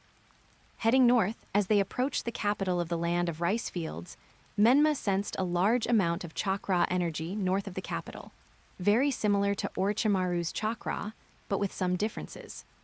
So eager already, Orochimaru. Menma guessed that Orochimaru had already undergone the reanimation jutsu. After all, his body was already over 40 years old and had been severely damaged by 3 generations.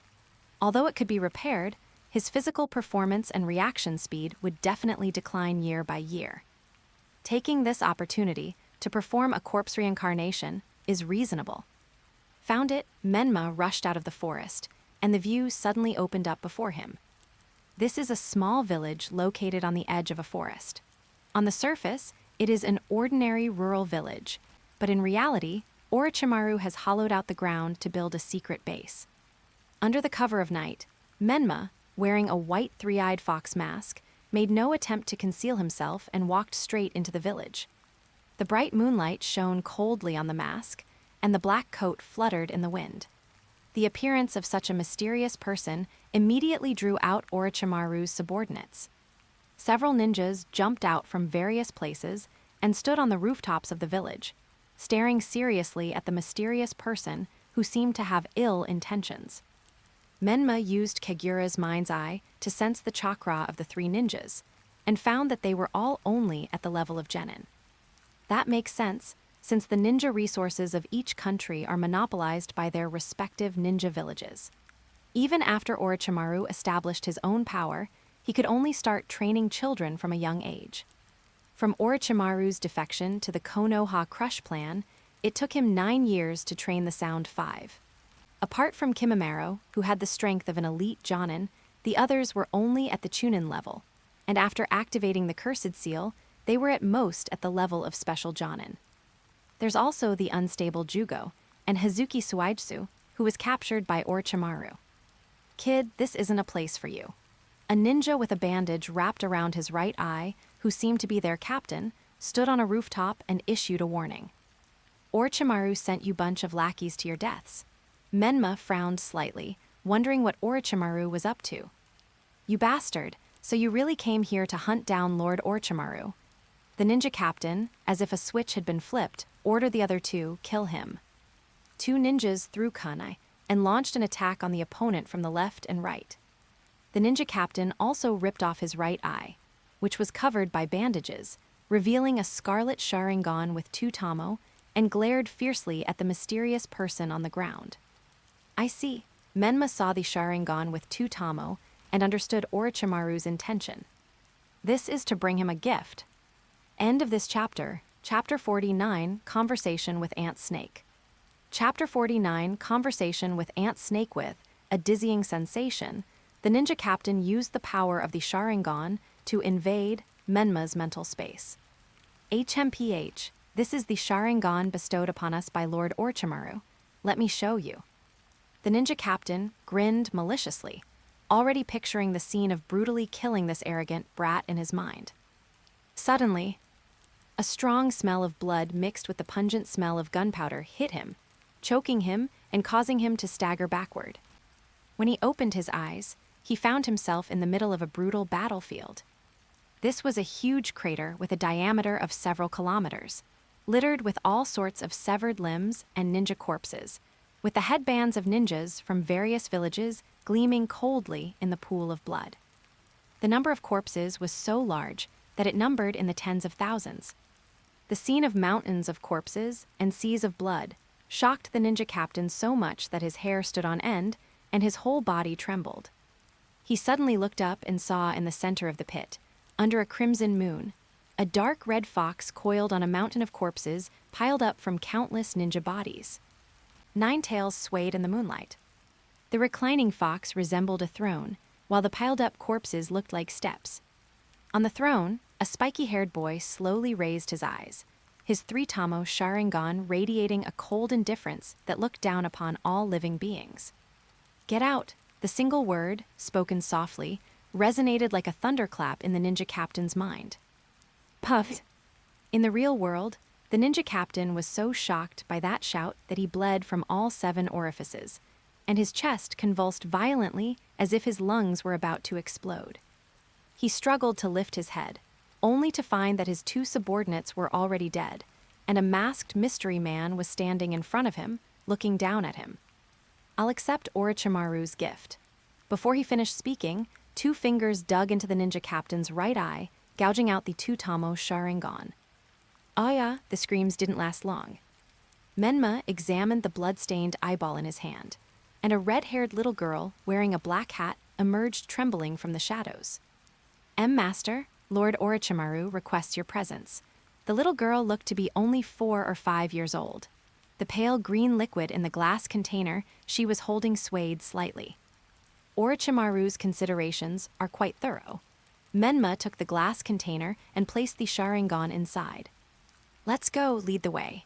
Then, Menma looked at the little girl in front of him. Judging from her hair color and age, if I'm not mistaken, she should be Teuya, one of the future Sound 5. However, she is still just a little girl who hasn't even refined her chakra yet. Yes, sir, Teuya bowed respectfully, then walked ahead to lead the way for Menma. Orochimaru's base entrance is located in a stone house in the very center of the village, which looks like the future Sound Village. However, this is just one of Orochimaru's bases. Orochimaru officially established the Sound Village after he defected from the Akatsuki. The two walked down the passageway inside the stone house, one after the other, and soon arrived at the second-floor corridor of a huge underground plaza. In the center of the square, several experimental subjects were engaged in a gladiatorial combat. Around them, in rooms resembling prison cells, various other experimental subjects were imprisoned. Some of them had begun to show severe deformities in their limbs, and some had even lost their minds, constantly banging on the cell bars. On the second-floor corridor, a long-haired woman was gazing at the experimental subjects fighting in the arena. Hearing the noise behind her, she slowly turned her head, her pale face appearing particularly eerie in the dim indoor light. Orochimaru, when did you become the director of an orphanage? Menma's flippant voice came from behind the mask. I knew I couldn't hide it from you. The woman smiled slightly and tucked a strand of hair behind her ear. You can go now, Orochimaru said to Teuya. Yes. After Teuya left, Menma walked to Orochimaru's side and, together with him, or rather with her, watched the two experimental subjects fighting in the middle of the plaza below. I searched for a long time before I found a ninja who could match the Sharingan, but unfortunately, his strength was too weak and his talent was not good either. Orochimaru's voice also became somewhat soft and delicate. It's normal that ordinary people can't withstand this kind of bloodline limit. Menma knew that Orochimaru had probably discovered the importance of bloodlines by conducting live experiments on ninjas when he was in Konoha. This batch of test subjects is also incomplete. Orochimaru looked down at the experimental subjects below who were fighting to the death to please him, his eyes as cold as if he were looking at garbage.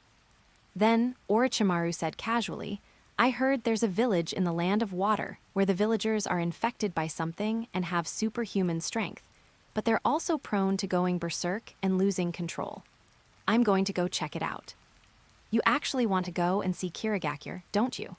Menma directly exposed Orochimaru's lie. Although Menma had already guessed that the village must belong to the Jugo clan, the natural energy there was too concentrated, causing the villagers to mutate and giving them superhuman abilities, but they would often go out of control and go berserk. Among them, Jugo, who is born with the ability to absorb natural energy, often goes berserk and kills people. An uncertain village wouldn't warrant Orochimaru's personal intervention, especially given his recent resurrection. Therefore, Orochimaru's real purpose was probably to visit Kusagakure, which had become the village of Blood Mist, and see if he could recruit a few children with bloodline limits. As expected, I couldn't fool you. Orochimaru stuck out his tongue and licked his lips, never expecting to deceive this Shura from the future. The power of bloodline is certainly important, but I suggest you put some effort into cloning technology. Menma took out a glass container and shook it. The Sharingan in the liquid swayed slightly with the movement. Cloning technology. Orochimaru looked at the Sharingan and pondered. Orochimaru values every word he says to Shura, who is from the future, because perhaps it contains information about the future. Take, for example, the cloning technology that Shura is talking about now. I also tried to clone the Sharingan, but those clones were unable to awaken the Sharingan. Orochimaru couldn't help but recall his past experiments. This precious Sharingan with 2 Tamo was obtained from Danzo. Since establishing Root, Danzo had been collecting the corpses of the Uchiha clan. During the Third Shinobi World War, Danzo acquired quite a few Sharingan. However, the biggest gain was on the night of the massacre. Danzo's Root ninjas collected at least 2/3 of the Sharingan, including many 3 Tamo Sharingan, enough for Danzo to use Izanagi to his heart's content. The Sharingan is the ultimate external manifestation of yin release and spiritual energy.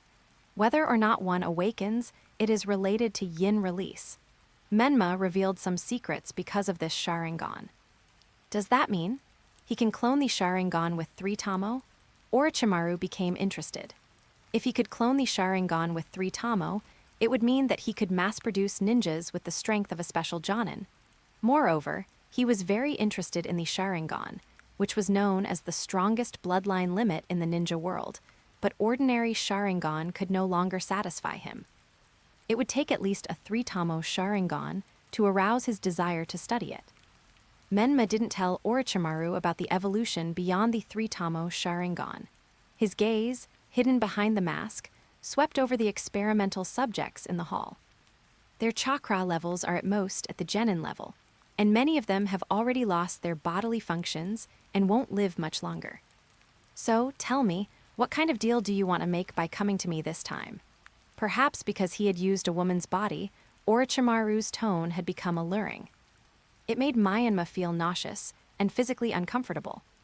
Please continue reading. Please add this to your favorites. Please vote for this book. Please give it a monthly pass. New book stats are very important, especially for those who are still reading. Please try to scroll to the last page. Thank you so much, dear readers. End of this chapter. Chapter 50, Research on the Yin-Yang Escape Technique. Chapter 50, Research on the Yin-Yang Escape Technique. Inside Orochimaru's laboratory, various precision instruments and experimental Petri dishes were neatly arranged, creating a cold and mysterious atmosphere. On the operating table at the very center of the laboratory, a pale corpse lay silently, becoming the core of the entire space. Orochimaru was carefully examining a piece of cell that had been cut off under a microscope. His pupils contracted slightly, and his voice trembled with excitement. It's unbelievable. It's incredible. No organs, no blood, not even meridians or acupoints, yet it can hold chakra, and this cellular activity is so similar to Hashirama's cells. It's like, Orochimaru wanted to use a word to describe this creature, but perhaps because he was too excited, he couldn't find an adjective for a while. Plants, Menma said calmly, standing across the operating table. That's right, Orochimaru exclaimed, his eyes gleaming with the fervor of someone discovering a new continent. It's like a plant. This novel thing, which had never been seen before, greatly ignited Orochimaru's desire for research and curiosity. He couldn't wait to conduct more in-depth research and explore its mysteries. So, what exactly is this? Orochimaru put down the equipment in his hand, raised his head, and stared intently at Menma with his golden snake eyes, trying to glean more information from this mysterious Shura. He had lived for over 40 years and traveled to most parts of the ninja world, but he had never seen or even heard of such a non-human creature. Do you want to know? A soft hum came from the Shura mask. Orochimaru certainly wanted to know. This is a white Zetsu, an ancient human whose chakra was drained by the divine tree. They have been completely reduced to a vegetative state. They have characteristics such as asexual reproduction, extremely strong compatibility, and all-attribute chakra, making them excellent experimental materials. The origin of the white Zetsu was briefly explained. The divine tree. Orochimaru keenly noticed the keywords in Shura's words. However, Menma stopped there and didn't continue the conversation. He only told Orochimaru about the origins of the white Zetsu so that Orochimaru could better experiment on them. Use it sparingly, these things are hard to catch, Menma reminded him. Orochimaru pondered. It seems we really need to accelerate the development of cloning technology. White Zetsu cells have strong compatibility and can contain all chakra natures, making them practically experimental equipment for a Chunin. If a large number of these white Zetsu can be cloned as experimental subjects, Orochimaru's experiments will no longer be limited by the shortage of materials. I will come back in a year to collect 10 pairs of Sharingan, as well as the research results of the White Zetsu and the Ibri clan. Menma left these words and turned to leave the laboratory. Although Orochimaru was somewhat annoyed by the somewhat commanding tone, what Shura provided, whether it was future information or such highly compatible experimental materials, was far superior to what that old guy Danzo could offer. The two claimed to be cooperating, but Orochimaru was nothing more than a laborer for Shura. Having fought against him before, Orochimaru knew perfectly well that Shura's strength was probably close to that of the god of shinobi, and he had no right to refuse. Oh, right. As he reached the door, Menma suddenly stopped, tilting his head slightly with his white three-eyed fox mask. You'd better distance yourself from Danzo. Menma didn't want Danzo to take away the White Zetsu's research results, so he issued a warning. After Menma left, Orochimaru fell into deep thought, pondering information about Shura in his mind. On the bounty posted by the hidden cloud village at the gold exchange, Shura was listed under the name Danzo. It seems this rat in the gutter has messed with someone he shouldn't have. Is it related to you, Fourth Hokage? Orochimaru vaguely felt that Shura must have some connection with the Fourth Hokage, and even suspected that the Fourth Hokage himself had faked his death and escaped. But considering Minato Namikaze's entire life, there was no reason for him to do that. The clues were too vague, and in the end, Orochimaru shook his head and returned to his research on White Zetsu. At the same time, in Konoha village, Menma's clone is practicing chakra fusion in the training room. He blended yin and yang chakra in different proportions, and the two streams of chakra, one dark and one bright, reflected each other in his palm and gradually merged. Menma was completely focused on controlling the amount and proportion of chakra he injected. Boom, with an explosion, the small ball which combined yin and yang chakra suddenly dissipated. The experiment failed once again. The ratio is still not right. Menma frowned slightly, recalling the steps she had just taken. She walked to the table next to her, picked up a pen, and wrote down the chakra ratio of this fusion. The notebook was filled with data on various ratios and test times. As a member of the Uzumaki clan, Menma was born with yang attribute chakra and the 5 common chakra attributes of fire, wind, lightning, earth, and water. His experience in the Limited Tsukuyomi world gave him an additional yin chakra, making him an all-attribute ninja. Through the research and fusion of yin and yang chakra, Menma developed the dark chakra spiral wheel. But Menma, who knows the ultimate secret of the entire Naruto world, knows that he has only just grasped the threshold of yin-yang unity, and has just gained the qualification to touch the yin-yang release technique and the power of all things in the universe. Yin-yang escape technique is an advanced ability that combines yin escape and yang escape. It creates form from nothingness and infuses the form with life force. For example, after Naruto obtained the power of the Sage of 6 Paths, he used the yin-yang release technique to save Guy's life and created an eye for Kakashi. The power of all things in the universe is the manifestation of the mutual generation and restraint of yin and yang and the 5 elements. For example, Nagato's black rod belongs to the yin-yang release technique. The truth-seeking ball of Rokudo Madara belongs to the power of all things in the universe. As for the power of all things in the universe, it is the bloodline limit possessed by Kaguya Otsutsuki. Although the 9-faced fox was created by relying on the chakra of the dark 9 tails and yin-yang chakra, it is ultimately not an orthodox yin-yang release technique. Menma began to ponder. When the 10 tails was split up by the Sage of 6 Paths, he must have used the yin-yang release technique to create the 9-tailed beasts. 1 part chakra for the 1-tailed beast, 2 parts for the 2-tailed beast, 3 parts for the 3-tailed beast. And the 9-tailed beast, well, let's just give it all the rest. when he used the dark Nine-Tailed chakra to create the Nine-Faced Fox. It went too smoothly, so his understanding of Yin-Yang release was not deep enough, and he could not fully master Yin-Yang release. While Nine-Faced Fox possesses the strength of an elite Jonin, it is unable to speak and lacks independent consciousness. It can only fight according to Menma's instructions, making it more like a puppet. To fully transform the Nine-Faced Fox into a talking, independent being, one must have a profound understanding of the Yin-Yang escape technique. At that time, the Nine-Faced Fox's combat power will also be greatly enhanced, and it may even be able to leave Menma's side and act independently, becoming an even more powerful ally. Please continue reading. Please add this to your favorites. Please vote for this book. Please give it a monthly pass. New book stats are very important, especially for those who are still reading.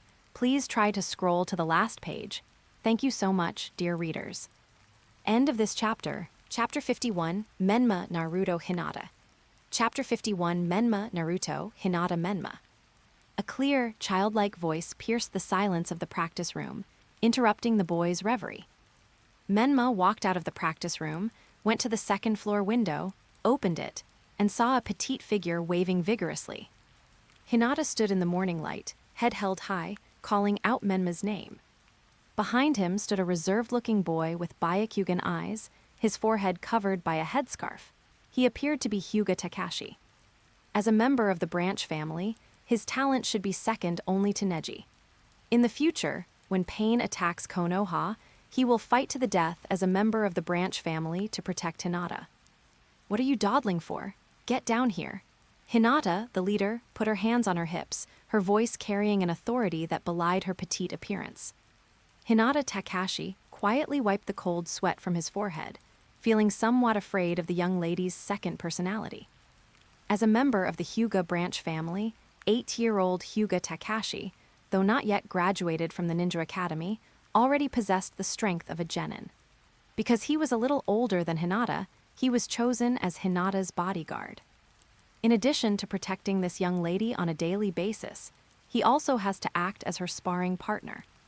If it were Hinata, who has a gentler personality, Hyuga Takashi would still cherish her very much and would hold back when he went for a sparring match. But if it were this hot-tempered young lady, Hinata Takashi wouldn't dare to underestimate her. Every time, I would get beaten black and blue. When sparring with my opponent, I felt like he had been studying soft boxing for over 10 years, and I was the one being sparred with. Coming, Menma's lips curled into a smile, and then he quickly ran downstairs. Before long, the two small figures walked side by side on the park path, covered with fallen leaves. Hinata Takashi maintained a just right distance, observing from afar, trying his best not to disturb the young lady's private social interactions and leaving her with private space. Let me tell you, my husband is completely different from that other husband. He's so old-fashioned. Luckily, my mother is still as gentle and virtuous as ever. Sometimes I even feel bad for her when I lose my temper. Hinata, the eldest sister, walked with Menma and chattered about her experiences. Now I understand how you felt back then, but I still can't quite accept it. Hinata kicked a pebble, which flew in an arc and landed in the pond in the distance. Her Byakugan eyebrows furrowed slightly, showing her deep concern. For her, the Limited Tsukuyomi world was her real world, where she spent more than a decade of her life. Suddenly arriving in this world, although everything seemed no different from that world, the changes in the personalities of familiar people still made her very uncomfortable. This unreal feeling makes Hinata very irritable every time she comes out, and she argues with everything and everyone. He only becomes docile when he is with his mother. Would you think about that side? Menma silently took half a step closer, feeling the slight tremor of her fingers when their sleeves touched. I will miss you a little, but... Hinata, the eldest sister, exhaled and suddenly took Menma's hand. When I was with you, I was already prepared to leave the clan. Hinata, the eldest sister, revealed the secret she had kept hidden for several years. In the ninja world, many women retire from ninja after marriage to have children and take care of their families. For example, Uchiha Mikoto, who was once a jonin, completely retired from the ninja profession after marrying Fugaku. At home, she was still able to tutor Itachi and Sasuke in their training. Furthermore, women often take their husband's surname after marriage. For example, after Sakura Haruno married Sasuke, she changed her surname to Sakura Uchiha. Although Kurenai Yuhai and Asuma Sarutobi were not married, they had a child. After the child was born, she changed her surname to Sarutobi and joined the Sarutobi clan. So when Hinata, the eldest sister, said she was ready to leave the clan, Menma was still very touched. However, this feeling of being moved did not last long. So, Hinata, the leader, grabbed Menma's hand, squinted, and smiled. "If you dare to let me down, I'll kill you, Tilda." The murderous intent in that smile was almost tangible, causing Menma to shiver involuntarily. Hinata Takashi, who was in the distance, quickly turned his head, pretending to look at the scenery. "Menmane!" A joyful shout came from afar. Hinata looked in the direction of the voice, but was stunned for a moment. A little boy with blonde hair and a few lines on his face ran over quickly, raising his hand to greet Menma. Hinata felt that this little boy looked familiar. "Naruto Uzumaki, my friend," Menma said softly, giving Hinata a look. She immediately realized what was happening. Byakuya stared at Naruto, who had run up to the two of them and looked him up and down. He looked exactly like Menma when he was a child, just like in their memories. "Menma-kun, good morning." Naruto was a little unsure how to express his joy. Menma was the first friend he made. No one had taught him how to communicate with friends, nor did he have any experience playing with friends. Then Naruto noticed the little girl next to Menma, who had white eyes and was very cute. A hint of confusion flashed in her azure eyes when she saw their hands clasped together. "Hello, my name is Naruto Uzumaki." Naruto greeted him familiarly. "Are you Menma-san's friend?" "Ah, I'm Menma's good friend." Hinata, the leader, smiled and gave Menma an elbow strike. "Yue." The pain from the blow to his stomach almost made him vomit. This elbow strike was utterly merciless, nearly shattering his shadow clone. "Good morning, Naruto." Menma looked up and introduced her to Naruto. "Her name is Hinata Hyuga, my good friend. She's still too young. I can't exactly introduce her as my girlfriend to him." "Then, want to play together?" Naruto asked expectantly. Menma glanced at Hinata, the eldest sister. Two people who have lived for over 10 years, honestly, don't have many games to play with a 3-year-old. They think it's too childish for a kid to play in the sand. However, Hinata, the eldest sister, also recognized that this Naruto was probably Menma's younger brother in this world, or rather, his counterpart, but they couldn't recognize each other for some reason. So Hinata, the eldest sister, suggested, "Let's go fishing in the Naka River outside the village." "All right, let's see who gets there first." Naruto couldn't wait any longer. For those with ninja talent, being able to jump more than 10 meters high from a young age means that the physical abilities of a 3-year-old child far exceed those of ordinary people. While fishing to improve his diet, Naruto would also consciously do some throwing training. This child is only 3 years old. Hinata's movement as she turned and leaped onto the roof was fluid and graceful. Amidst her flowing black hair, only Menma could understand the fleeting gentle smile that crossed her face. The 3 children ran freely and soon began chasing each other on the rooftop. Naruto ran very fast. This was his first time playing with his friends. He even looked back. But then he saw his brother, Menma, and that cute little girl chatting and laughing behind him, walking at a leisurely pace. For some reason, Naruto always felt a sense of anxiety and uncertainty. Please continue reading. Please add this to your favorites. Please vote for this book. Please give it a monthly pass. New book stats are very important, especially for those who are still reading. Please try to scroll to the last page. Thank you so much, dear readers. End of this chapter. Chapter 52, The Third Generation Old Deng.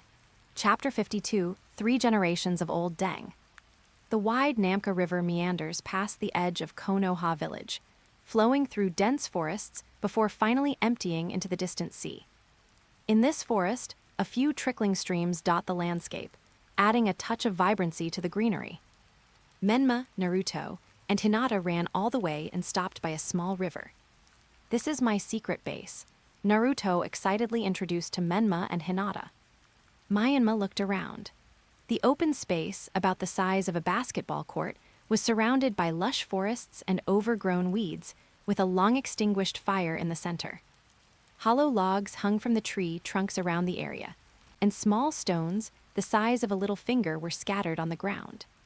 It seems Naruto practices here often. Naruto rummaged through a hollow tree and found 3 simple fishing rods. This is a small hook that Naruto made himself by tying fishing line and nails to a tree branch. Menma-kun, Hinata, you can pick one. Naruto enthusiastically handed over 3 simple fishing rods. Then I'll choose this one. Menma casually picked up the one closest to her. Hinata did the same, she just randomly chose one. Instead of going fishing, the 3 of them began searching for earthworms under the dead tree. Byakugan, Hinata shouted softly, veins bulging around her eyes, her gaze piercing through the soil, pinpointing the earthworm's location precisely. Menma and Naruto followed her directions, turned over a piece of dead wood, and sure enough, they found several small holes. They then started digging with branches. "Wow, so many earthworms," Naruto exclaimed in surprise. He used to search for earthworms alone for ages and couldn't find more than a few. It took him a long time to figure out that earthworms prefer soft soil under dead wood. Menma also gave Hinata a thumbs up. The 3 arrived at the riverbank. One of them chose a spot to sit down and began to hang earthworms on hooks made of small iron nails, then cast his line. Under the shade of the trees, the clear river water flows gently, and 3 children fish and chat. Menma deliberately told Naruto and Hinata the fairy tales they had learned in their previous life, captivating them so much that they almost didn't notice when a fish bit their fishing rod. Naruto frantically pulled up his fishing rod, only to find that it was just a fish the size of his palm. Somewhat disappointed, he put it in a small pond built up by the river, then baited the hook with an earthworm, cast the line, and continued listening to Menma's story. In the past, during a time of war and chaos, there was a country with a law that if anyone could redeem a citizen who had been enslaved abroad, the country would provide compensation. One day, a man named Zigong redeemed a citizen but refused to provide compensation. When Confucius, as a teacher, learned of this, he criticized him. Menma told Naruto the story of Zigong redeeming a citizen. "Why?" Naruto asked, a puzzled look on his face. The people were redeemed, and Zigong did not ask for compensation, saving the country money. Wasn't that a win-win situation? Menma patiently explained. Because Zigong's behavior is a matter of personal morality, his refusal to accept compensation has fulfilled his small duty, but it has invisibly raised the cost and standard of doing good. If Zigong does not accept compensation from the state, and others redeem their citizens and then ask the state for compensation, they will be criticized by others for not being selfless enough. This is called moral blackmail. Menma explained to Naruto step by step. You can't demand that others do the same things as you based on your own standards. That will only raise the moral bar to a level that only a few people can afford, thereby dampening the enthusiasm of ordinary people for doing good. In this way, doing good deeds becomes a burden, and who among ordinary people would be willing to do it? Morality is meant to restrain oneself, not to coerce others, Menma concluded. If good deeds become a burden, it will only lead to fewer and fewer people being willing to do good. Naruto nodded, seemingly understanding but not quite. Seeing this, Menma didn't press him, but only hoped that he could remember the story. Then, Menma told Naruto some other fables. Time passed quietly, and the 3 of them caught several fish in succession and began to make a fire to grill them. Naruto volunteered to treat Menma and Hinata to a grilled fish feast he had personally cooked, but a fish's tail slapped him across the face, making Menma and Hinata burst into laughter. Naruto wasn't annoyed and scratched his head while chuckling along. Naruto cherished these leisurely times, spent playing with his peers. On a large tree not far away, Hinata Takashi was secretly protecting Hinata. Seeing the 3 of them start eating grilled fish, he also took out the dry food he carried with him from his pocket and began to chew it. Suddenly, there was a slight noise next to Hyuga Takashi. He turned his head and found that, without him noticing, there was a small old man on his right, dressed in casual clothes, with slightly pointed hair and a goatee. Hyuga Takashi immediately put down the rice ball, his whole body tensing up. "Relax." Hiruzen Sarutobi gave Takashi Hyuga a kind smile, just like an ordinary old neighbor. Third Hokage. Hyuga Takashi recognized the third Hokage, who also served as the principal of the Ninja Academy and remained respectful despite his surprise. "I just don't understand why the third Hokage would be here. I'm going to check on the children. You should rest too." With that, Hiruzen Sarutobi leaped down from the tree trunk. "Yes, third Hokage." Hyuga Takashi bowed slightly, but dared not relax in the slightest. Standing quietly on the tree trunk, I watched Hiruzen Sarutobi walk towards the three children. Hinata, the leader, keenly sensed the movement and looked up at the old man approaching. Menma had actually noticed Hiruzen Sarutobi's arrival long ago, but he pretended not to know and continued eating his grilled fish until Hinata looked up, at which point he followed her gaze. Naruto, who was engrossed in eating fish, also noticed something amiss and looked in the direction Hinata was looking. Grandpa, who are you?" Naruto had never met anyone else in the secret base. "Ah, I'm just an old man passing by." The third Hokage walked over slowly with a smile, slightly surprised by Hinata Hyuga's wariness and keenness. The boy named Menma was a little slower to react than Hinata, but he was still a promising talent. Hiruzen Sarutobi deliberately didn't wear the Hokage robes and hat today, wanting to approach the three children as an ordinary old man. But he clearly didn't know Hinata. When Hiruzen Sarutobi walked up to the fire in front of the three children, he was just about to try to get closer to them when Hinata curled her lip and said something surprising. "Isn't this the third Hokage, Old Man Deng?" Puffed. Hiruzen Sarutobi nearly coughed up a mouthful of blood. "Wait a minute, I remember this girl from the Hyuga family is a rather introverted child." Hiruzen Sarutobi was bewildered. Hyuga Takashi, perched on a tree, sighed, rubbing his forehead.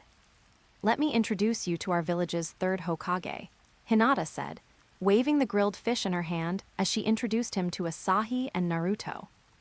"Naruto." Naruto's eyes lit up instantly, filled with longing and admiration. In his mind, the Hokage is the strongest person. Menma slowly ate his grilled fish, then casually picked up a twig with the fish skewered on it and handed it over. "Grandpa, would you like some?" Looking into the children's sincere eyes and at the grilled fish they offered, Hiruzen Sarutobi suddenly found these three little guys extremely interesting. He laughed heartily, took the grilled fish, and sat down by the fire. "Please continue reading. Please add this to your favorites. Please vote for this book. Please give it a monthly pass. New book stats are very important, especially for those who are still reading. Please try to scroll to the last page. Thank you so much, dear readers." End of this chapter. Chapter 53, Uchiha and -039's Wild Laughter. Chapter 53, Uchiha's Wild Laughter.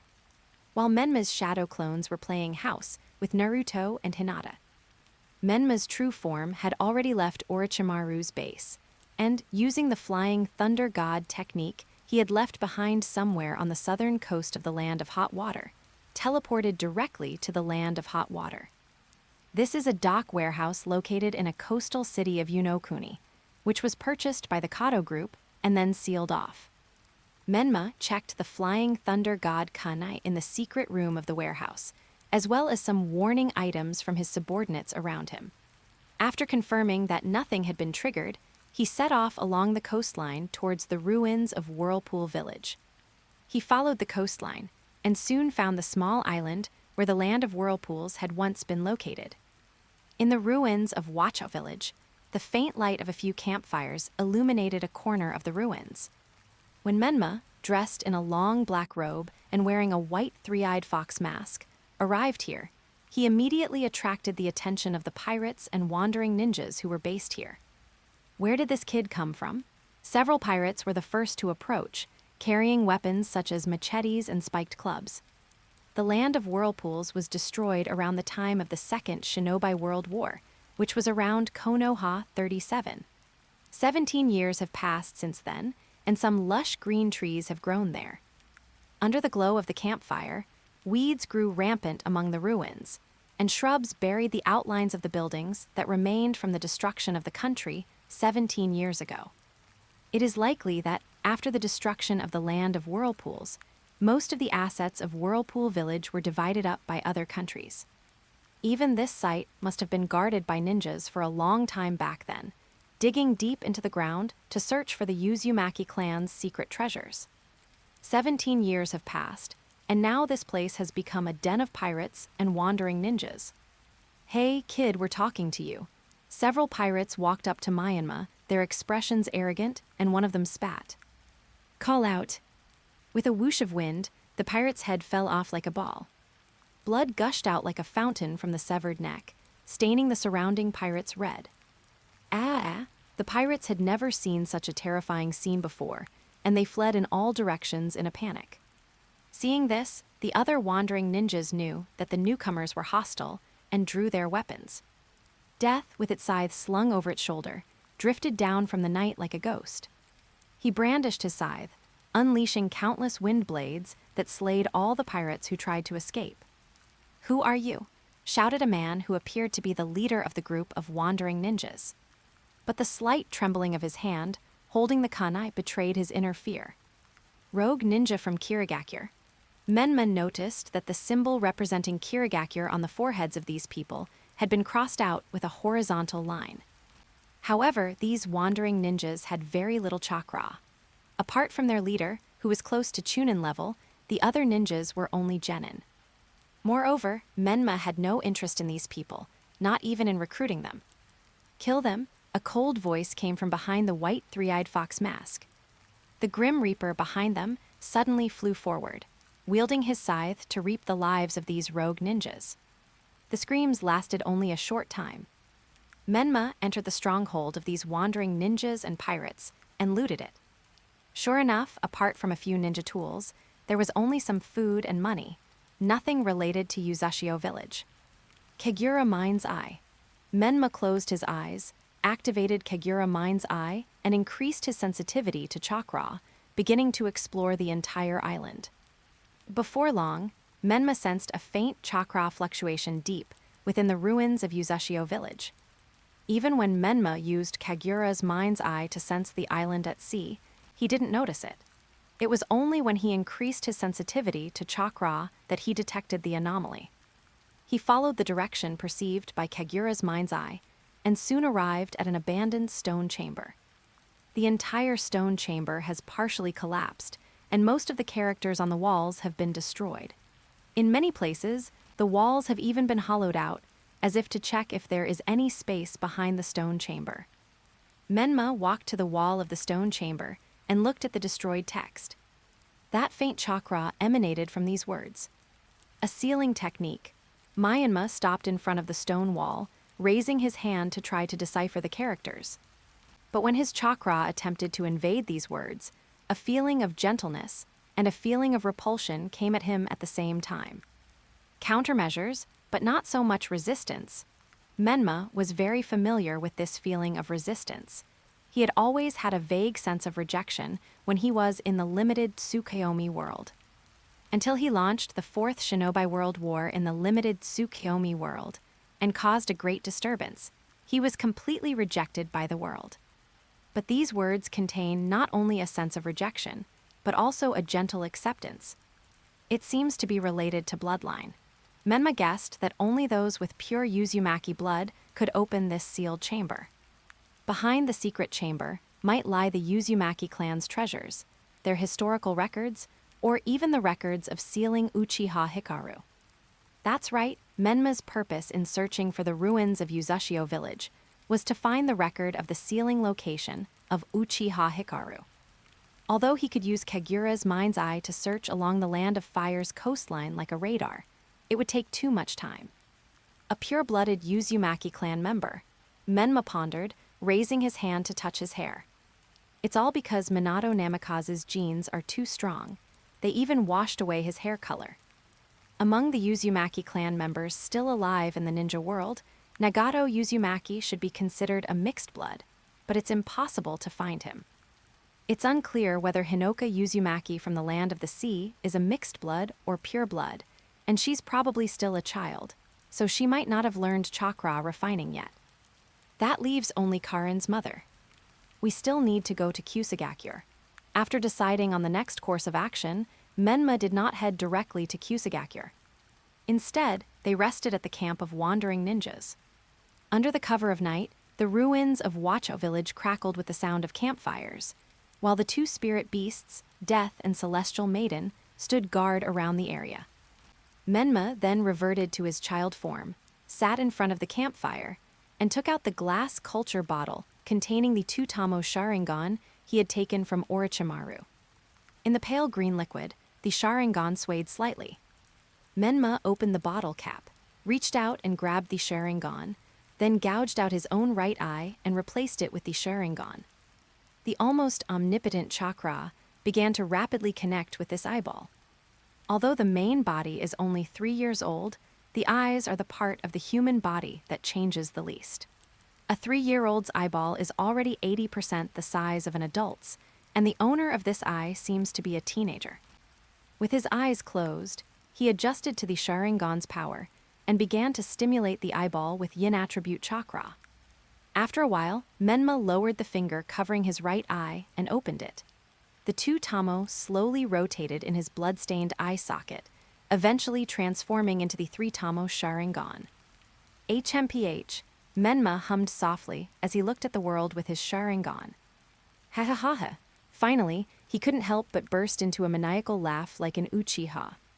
Please continue reading. Please add this to your favorites. Please vote for this book. Please give it a monthly pass. New book stats are very important, especially for those who are still reading. Please try to scroll to the last page. Thank you so much, dear readers. End of this chapter. Chapter 54, A Tiny Whirlpool Karin. Chapter 54, A Tiny Whirlpool Karin. The Sharingan of the Uchiha clan is actually yin release, which undergoes extreme changes under intense emotional stimulation. Although Menma only obtained a 2 tamo Sharingan from Orochimaru, he combined his research on bloodline limits in the Limited Tsukuyomi world with yin release chakra to stimulate it, which indeed caused it to evolve into a 3 tamo Sharingan. Although this Sharingan is far inferior to the Manjikaiu Sharingan, with this eye, Menma can perform many unique Sharingan genjutsu and even Izanagi. As for slowing down the enemy's movements and dynamically capturing changes in the Sharingan, for Menma, whose strength has already surpassed that of an average cage-level shinobi, this actually provides the least improvement. After transplanting the Sharingan and turning it into a 3 tamo Sharingan, Menma slept soundly. The next morning, Menma, upon waking, left a flying thunder god Kanai in the stone chamber of the Uzashio village ruins. Her true form then used a flying thunder god set up in a cave somewhere in the land of rice fields for ultra-long-range teleportation. Such a long-range teleportation, spanning most of the land of fire, could only be supported by Menma, who possesses an enormous amount of chakra. The land of grass, just like its name suggests, is mostly situated in a grassland, with only a few forests in the border regions. The grass village is located in the center of a vast grassland in the central part of the land of grass. On a small hill covered with lush green grass, Cyclone Karin followed her companions to gather herbs.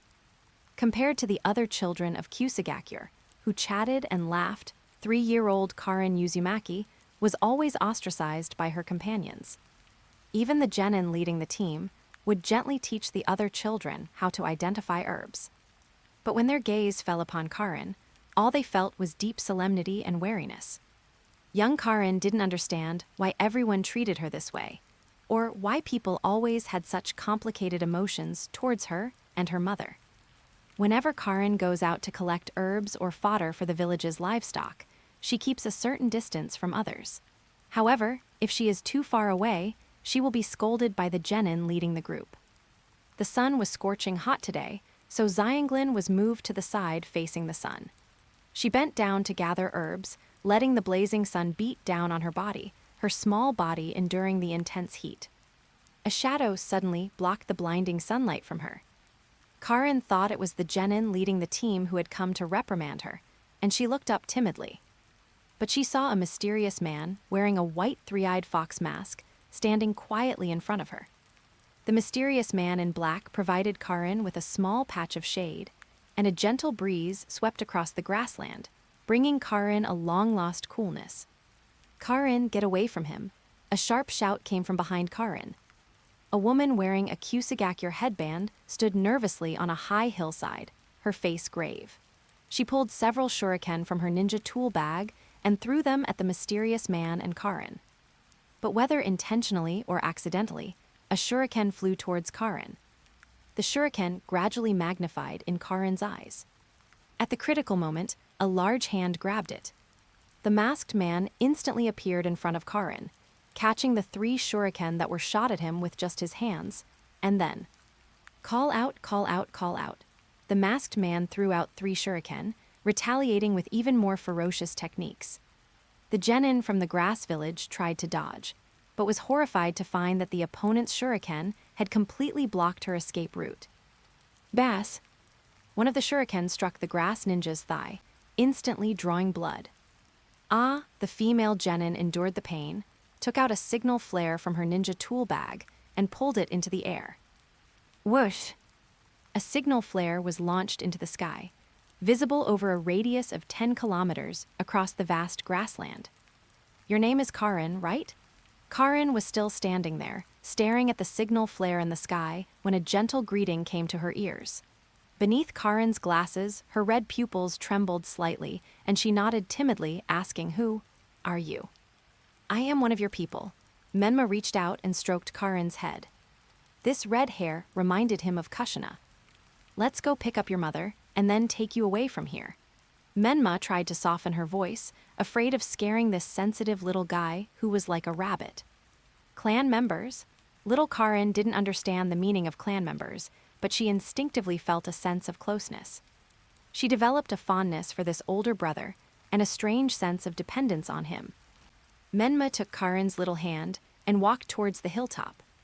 On the hilltop, the female genin had lost the ability to move, while the children from the grass ninja village on the other side of the mountain had already fled in panic. The female ninja took out a kunai and held it in front of her chest, trembling all over, tears streaming from her eyes. Menma tilted her head slightly, and through the hole in her mask, a scarlet Sharingan glanced at her. With just one glance, the female genin fell into the illusion and ended her life with a kunai. After crossing the mountain, the protective fence of Kusagakure came into view. It was a defensive structure made of a large amount of wood erected on the ground, which looked as rudimentary as a primitive settlement compared to the high walls protecting Konoha. Menma, holding Karin's hand, the 2 figures, one big and one small, gradually walked towards Kusagakure. Meanwhile, the grass ninja village had already seen the signal flare rising outside the village, and immediately dispatched a team of 1 jonin and 3 chunin to investigate. The 2 sides met at the entrance to the village. "Who goes there?" Upon seeing a masked, mysterious figure holding Karin's hand, the jonin from Kusagakure drew his short sword without a word and rushed forward, attempting to kill the man. The other 3 chunin also drew their kunai and assumed battle stances, launching an attack from 3 directions. But the next moment, the moment the jonin's eyes met those of the mysterious masked man through the hole, he froze on the spot. After a moment of stunned silence, the jonin suddenly swung the short sword in his hand at his teammate beside him. Caught off guard, the 2 chunin were cut down to the ground with a single blow. Another chunin quickly created distance, shouting in fear, "Captain Toshiro, what are you doing?" However, what answered him was Captain Toshiro's lifeless eyes and a blood-stained dagger. If he were a jonin from one of the 5 great ninja villages, he wouldn't have been controlled by the Sharingan's genjutsu for so long. However, Kusagakure is just a small ninja village. Although it is called a jonin, it is at most only as strong as a special jonin from a major ninja village. After dealing with the jonin from the grass village named Tamako also committed suicide by slashing his own sword. As the short sword fell, blood spurted from the neck of jonin Toshiro. Faced with the bloody scene, Karin remained surprisingly calm. In this small ninja village constantly embroiled in war, death was a common sight. For a small village like this, war may never have stopped. Menma patted Karin's head, temporarily released Karin's little hand, and formed a hand seal. The seal of Yin, Nine-Faced Suvaha. Please continue reading. Please add this to your favorites. Please vote for this book. Please give it a monthly pass. New book stats are very important, especially for those who are still reading. Please try to scroll to the last page. Thank you so much, dear readers. End of this chapter. Chapter 55, One Person is an Army. Chapter 55, One Man is an Army. Compared to other ninja villages, Kusagakure is more like a village because its buildings are low and scattered, with crisscrossing paths through the fields. If you didn't see the faded ninja village emblem at the village entrance, it would be hard to imagine that this is a ninja village. Kusanagi Kuji, the leader of Kusagakure, was staring at the kneeling brothers, Mu and Mujo. It's time to change the lord of Hazuki Castle. Kusanagi Kuji sat in his chair, his voice deep and authoritative. Between the land of earth and the land of waterfalls, the land of grass and the land of rain, there is a strait that separates these countries. Within the territorial waters of the grass country, there is a rugged island that has been converted into a prison. Because a type of sour berry called Hazuki grows on the island, this isolated city is known as Hazuki Castle. Various countries entrust the land of grass with the task of detaining ninja prisoners that they cannot conveniently detain themselves, which is also an important source of funding for the grass village. The lord of Hazuki Castle changes every 10 years, but each lord is an elite ninja from the Mu clan. This clan possesses a secret fire-style technique called Fire Release, Heavenly Prison. It can inject fire-style chakra into the target's body, sealing the target's chakra meridians like chains, preventing them from using ninjutsu. If the other party forcibly uses ninjutsu or attempts to escape, it will trigger the Fire Release, Heavenly Prison within the body, turning into countless chains of flames that bind the offender or even burn them to the ground. The brothers Wu Wei and Wu Cheng are the most outstanding ninjas of this generation of the Wu clan. They mastered the Fire Release, Heavenly Prison at a young age, and their strength is also outstanding among the many grass ninjas. However, Kusagakure was originally a small ninja village. Sending either of these two excellent jonin to guard Hazuki Castle would result in the loss of Kusagakure's top combat power, which naturally made Kusanagi Kuji feel distressed and somewhat troubled. "My lord, let me go." Wu Wei was the first to speak up, saying to Kusanagi Kuji, "As my elder brother, it is my duty to guard Hazuki Castle." Brother, Wu Chang, kneeling on one knee, looked at Wu Wei with complicated eyes and clenched his fist. Being stationed at Hazuki Castle is no easy task. Although they have the prestigious title of Castle Lord, being stationed there for an extended period and unable to leave the island is, in a way, a form of confinement for them. The brothers Wu Wei and Wu Cheng, both in their early 20s, are on the rise and have a bright future ahead of them. In the future, he may even be able to compete for the position of leader of Kusagakure. It's not worth wasting more than a decade at Hazuki Castle at this point. In that case, let Mue take on the role of the new lord of Hazuki Castle. Kusanagi Kuji nodded after thinking for a moment, seeing that Mue had volunteered. Your family should move to Hazuki Castle as well. Kusanagi Kuji thought of Wu's child, who is only 3 years old. When Wugu reaches the age of a Jonin Academy student, I will arrange for him to study in the elite class. Kusanagi Kuji offered as compensation. The Hidden Grass Village learned a lot from the Hidden Leaf Village, such as the Anbu, the Ninja Academy, and even the medical ninja system. Yes, I will follow the leader's instructions. Wu lowered his head. Koji Kusanagi nodded in satisfaction. Boom! A deafening explosion abruptly shattered the tranquility of the village. Inside, Kusanagi Kuji and the two brothers, Muki and Mujo, stared in astonishment out the window. Outside the window, flames from an explosion shot into the sky from the center of the village, and thick smoke billowed outwards. Long Zai, Kusanagi Kuji shouted sharply, leading the village's elite ninjas to the explosion site.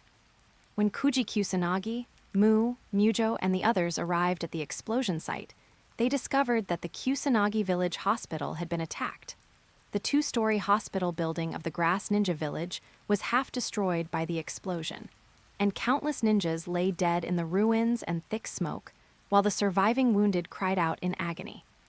Amidst the thick smoke, a mysterious figure wearing a white three-eyed fox mask slowly walked out of the Kusagakure hospital, carrying a red-haired woman in his arms. Beside the mysterious figure was a small figure with equally red hair. Vanilla and her daughter, Kusanagi Kuji, the leader, immediately frowned. He had been very careful in hiding the two members of the Uzumaki clan in the hospital and had arranged for ninjas to monitor their every move. Even if a village ninja is injured during a mission, only ninjas of Chunin rank or higher are qualified to receive treatment in that special ward. Otherwise, any ninja who was injured would have taken a bite, sucking out chakra and life force, and would have killed Uzumaki Vanilla long ago. Even so, Vanilla Whirlpool's health is deteriorating day by day, and she probably doesn't have many years left to live. Who goes there? The brothers Wu Wei and Wu Cheng, along with Long Zai, the captain of the Kusanagi village's ANBU, stood in front of Kusanagi Kuji, assuming a fighting stance. Other ninjas from the Grass Village also gathered around the hospital, their expressions grave and filled with hatred, surrounding the mysterious man. You attacked Kusagakure without cause. Do you intend to become an enemy of Kusagakure? Kusanagi Kuji also drew a short sword, instantly stepped forward, and questioned angrily. Although the other party was clearly targeting the Uzumaki clan, his hair wasn't red, so he probably wasn't a descendant of the Uzumaki clan. It's just a mystery why he knew about the Uzumaki clan in Kusagakure. There must be spies in the village. Leader, he is the Shura wanted by Kumagakure. Cold sweat seeped from under the cat-ear mask of Kusagakure's ANBU captain, Ryuki, and his wary voice trembled slightly. Shura, upon hearing this name, Koji Kusanagi was taken aback. Although they were just a small ninja village, they paid attention to major events in the ninja world. Although some news about the attack on Konoha and Kumagakure by mysterious ninjas a month ago was kept under wraps, Kumagakure's 70 million ryo wanted poster for Shura is a real cash prize. Koji Kusanagi didn't know what Shura had done to warrant such a high bounty from Kumagakure. For Kumagakure to issue such a high bounty, he must be no ordinary enemy. Without any reason, Menma snorted. He looked down at the nearly lifeless Vanilla Whirlpool in his arms. The dense bite marks on her arms were a shocking sight. Little Karin beside her held her mother's hand numbly and called out softly, "Mom." Menma was shocked by the shamelessness of the Grass Ninja Village, and the restless, violent, and dark negative emotions in his heart also amplified. They even disdain negotiating with the other side. Kill them? Menma's cold voice was filled with supreme killing intent. Amidst the astonishment of Kusanagi Kuji and the other Kusagakure ninja, more figures suddenly emerged from the smoke. Azure Dragon, Black Tortoise, Vermilion Bird, and White Tiger, 4 masked beasts burst forth from the smoke. The Azure Dragon's body shattered the roof, and the White Tiger's giant paw crushed several Grass ninja to death. Xuanwu's massive steel body crashed into the enemy like a chariot, and anyone hit by it was either killed or maimed. Suzaku swooped down from the sky. Its sharp claws tore apart one Grass ninja after another. The golden serpent's body lurked underground, occasionally bursting out of the ground to attack, causing fear to spread among the Grass ninja on the surface. The Southern Dipper Immortal and the Northern Dipper Immortal stood behind Menma, their fox-headed staffs striking the ground with a resounding thud as they began to activate the barrier spell.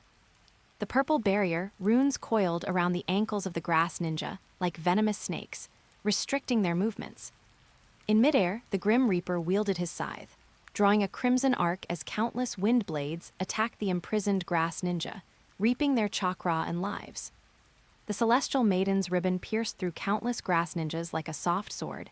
In an instant, the Grass ninja village was engulfed by countless cries of agony. Shura, alone is an army. Please continue reading. Please add this to your favorites. Please vote for this book. Please give it a monthly pass. New book stats are very important, especially for those who are still reading. Please try to scroll to the last page. Thank you so much, dear readers. End of this chapter. Chapter 56, Nine-Faced Beast vs Kusagakure. Chapter 56, Nine-Faced Beast vs Kusagakure. The fierce battle lasted only a few minutes, and the ninjas of the Grass Village suffered heavy casualties. With overwhelming power, the Nine-Faced Beast cleared out a large area around the hospital from the ninjas of the Grass Village. Led by Captain Ryu, the Kusagakure ANBU ninjas fought desperately to protect Kusagakure leader Kuji Kusanagi, using various ninjutsu techniques to weave a net and barely managed to block the combined attack of Genbu and Suzaku. Meanwhile, the brothers Wu Wei and Wu Cheng relied on their family's secret fire escape technique to fight and retreat. Fire release, Demon Lantern.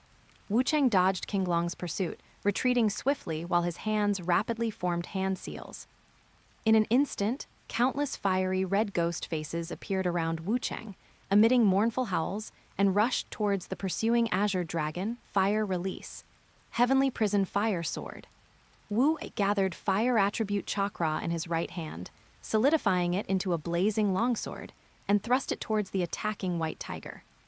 The Azure Dragon's body withstood the impermanence's ghost lantern, and a ball of lightning suddenly shot out from its mouth, gathering lightning attribute chakra. What? Wu Cheng's pupils shrank sharply. This strange summoning beast was not only huge and thick-skinned, but it could also use lightning release ninjutsu. Meanwhile, just as Wu Wei's heavenly prison fire sword was about to approach the white tiger wearing a mask, the tiger suddenly turned into a blurry phantom. Not good, Wu hurriedly withdrew the heavenly prison fire sword to defend, and relying on his fighting instincts, he swung the fire sword in his hand to the left. The heavenly prison fire sword slashed across the white tiger's head, and the white tiger had already closed in on Wu Wei. A huge tiger claw slammed down towards Wu Wei's chest. Puff, Wu Wei flew backwards like a kite with a broken string, his blood drawing an arc in the air. Brother, Wu Cheng's expression changed drastically. He hurriedly broke away from the battle with King Long and instantly arrived at the side of the injured Wu Wei.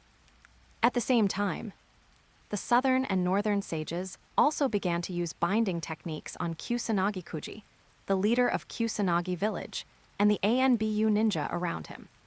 A purple magic circle rose from beneath the feet of Kusanagi Kuji, Ryu, and the others, instantly immobilizing them. Kusanagi Kuji felt his whole body stiffen, and his chakra became as stagnant as swamp. Damn it, what is this? Kusanagi Kuji roared, unable to break free from the battle between Genbu and Suzaku. Xuanwu's steel body attacked again. Like a 100-ton truck, it crashed solidly into Koji Kusanagi.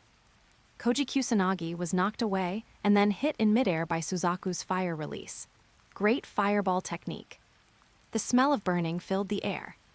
Lord Kusanagi, the Kusanagi village's ANBU captain, Ryu, was furious, but could only watch helplessly as his leader was knocked away and hit by a ninjutsu.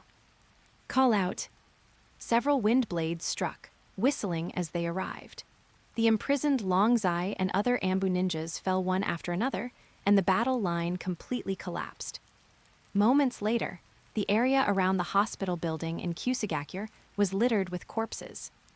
Even their leader, Koji Kusanagi, and the captain of the Dark Army were missing, and their fates unknown. Lacking organization and leadership, the other Kusanagi ninja fled in disarray. Soon, only a small group of grass ninja, led by the brothers Wu Wei and Wu Cheng, remained around the hospital building, putting up a difficult resistance. More grass ninjas retreated to the outer perimeter, and the villagers fled in panic, plunging the entire village into chaos. Is that all? Menma held the swirling vanilla in his arms, not even lifting a finger, yet the nine-faced beast was about to destroy the small village. The brothers Wu Wei and Wu Cheng truly lived up to their reputation as the future lords of Hazuki Castle.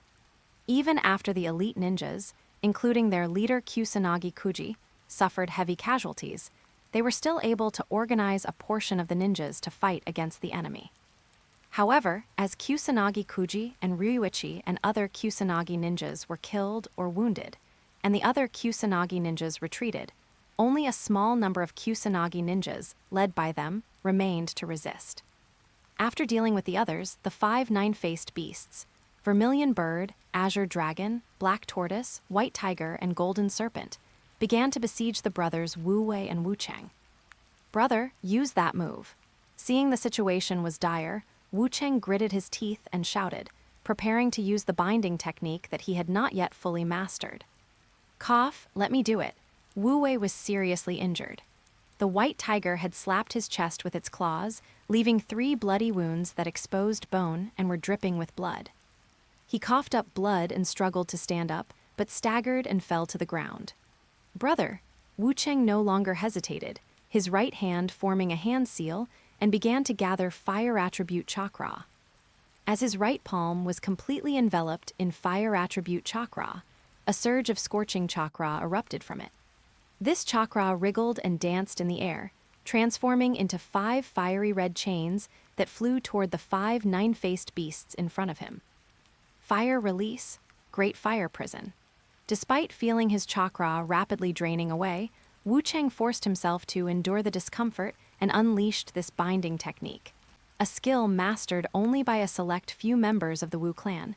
It is said that the great fire prison is so powerful that it can imprison tailed beasts. In the movie where Hazuki Castle appears, Naruto and his friends suppress the monster Satoru that emerges from the box of Elysium. The Lord of Hazuki Castle, Mue, used the great fire prison to imprison him, and then cooperated with Naruto to use wind release, Race and Shuriken to kill him. It shows how powerful it is. 5 flame-like chakra chains bound the Vermilion bird, azure dragon, black tortoise, white tiger, and golden serpent. Fiery red chain marks appeared on the bodies of the 5 nine-faced beasts, and their movements were restricted. Great. As expected of Lord Wu Cheng. Seeing their formidable enemy imprisoned, the other grass ninja cheered and prepared to launch a counterattack. But the next moment, the 5 imprisoned nine-faced beasts, their bodies rippling like the surface of a lake, vanished in an instant. What? Wu Cheng was shocked to sense the disappearance of the chakra of the great fire prison. But when he focused his gaze on the center of the battlefield, he discovered that the mysterious masked man from before had vanished. When, Wu Cheng was covered in cold sweat, completely unaware of when the enemy had disappeared. With the help of his ninja subordinates, Wu Wei slowly stood up and walked towards the center of the battlefield, towards the corpse of Kusanagi Kuji. The once mighty Kusanagi village suffered severe damage in this great battle, and even its leader, Koji Kusanagi, perished in the fighting. Amidst the billowing smoke, Wu Wei knelt before the charred body of Kusanagi Kuji, gazing at the devastated village, and whispered bitterly, "Lord Kusanagi, you shouldn't have taken in the scourge of the Uzumaki clan back then.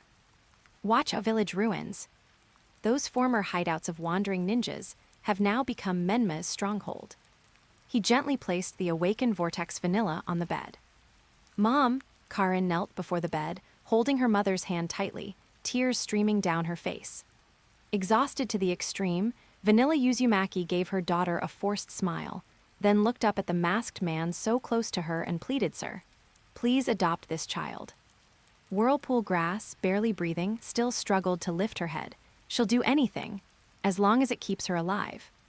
She could clearly sense that her life force was almost gone, and she knew that once she died, the grass village would make Karin continue to serve them. And sooner or later, she would be drained of her chakra and life force just like her. Vanilla Whirlpool, as a mother, only wanted to grasp the last hope for her daughter to live.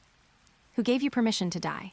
The voice beneath the white three-eyed fox mask was cold and authoritative. Although Menma has not yet mastered the Yin-Yang release technique, he cannot transfer chakra and life force to Uzumaki Vanilla. But don't forget, he's also a member of the Uzumaki clan.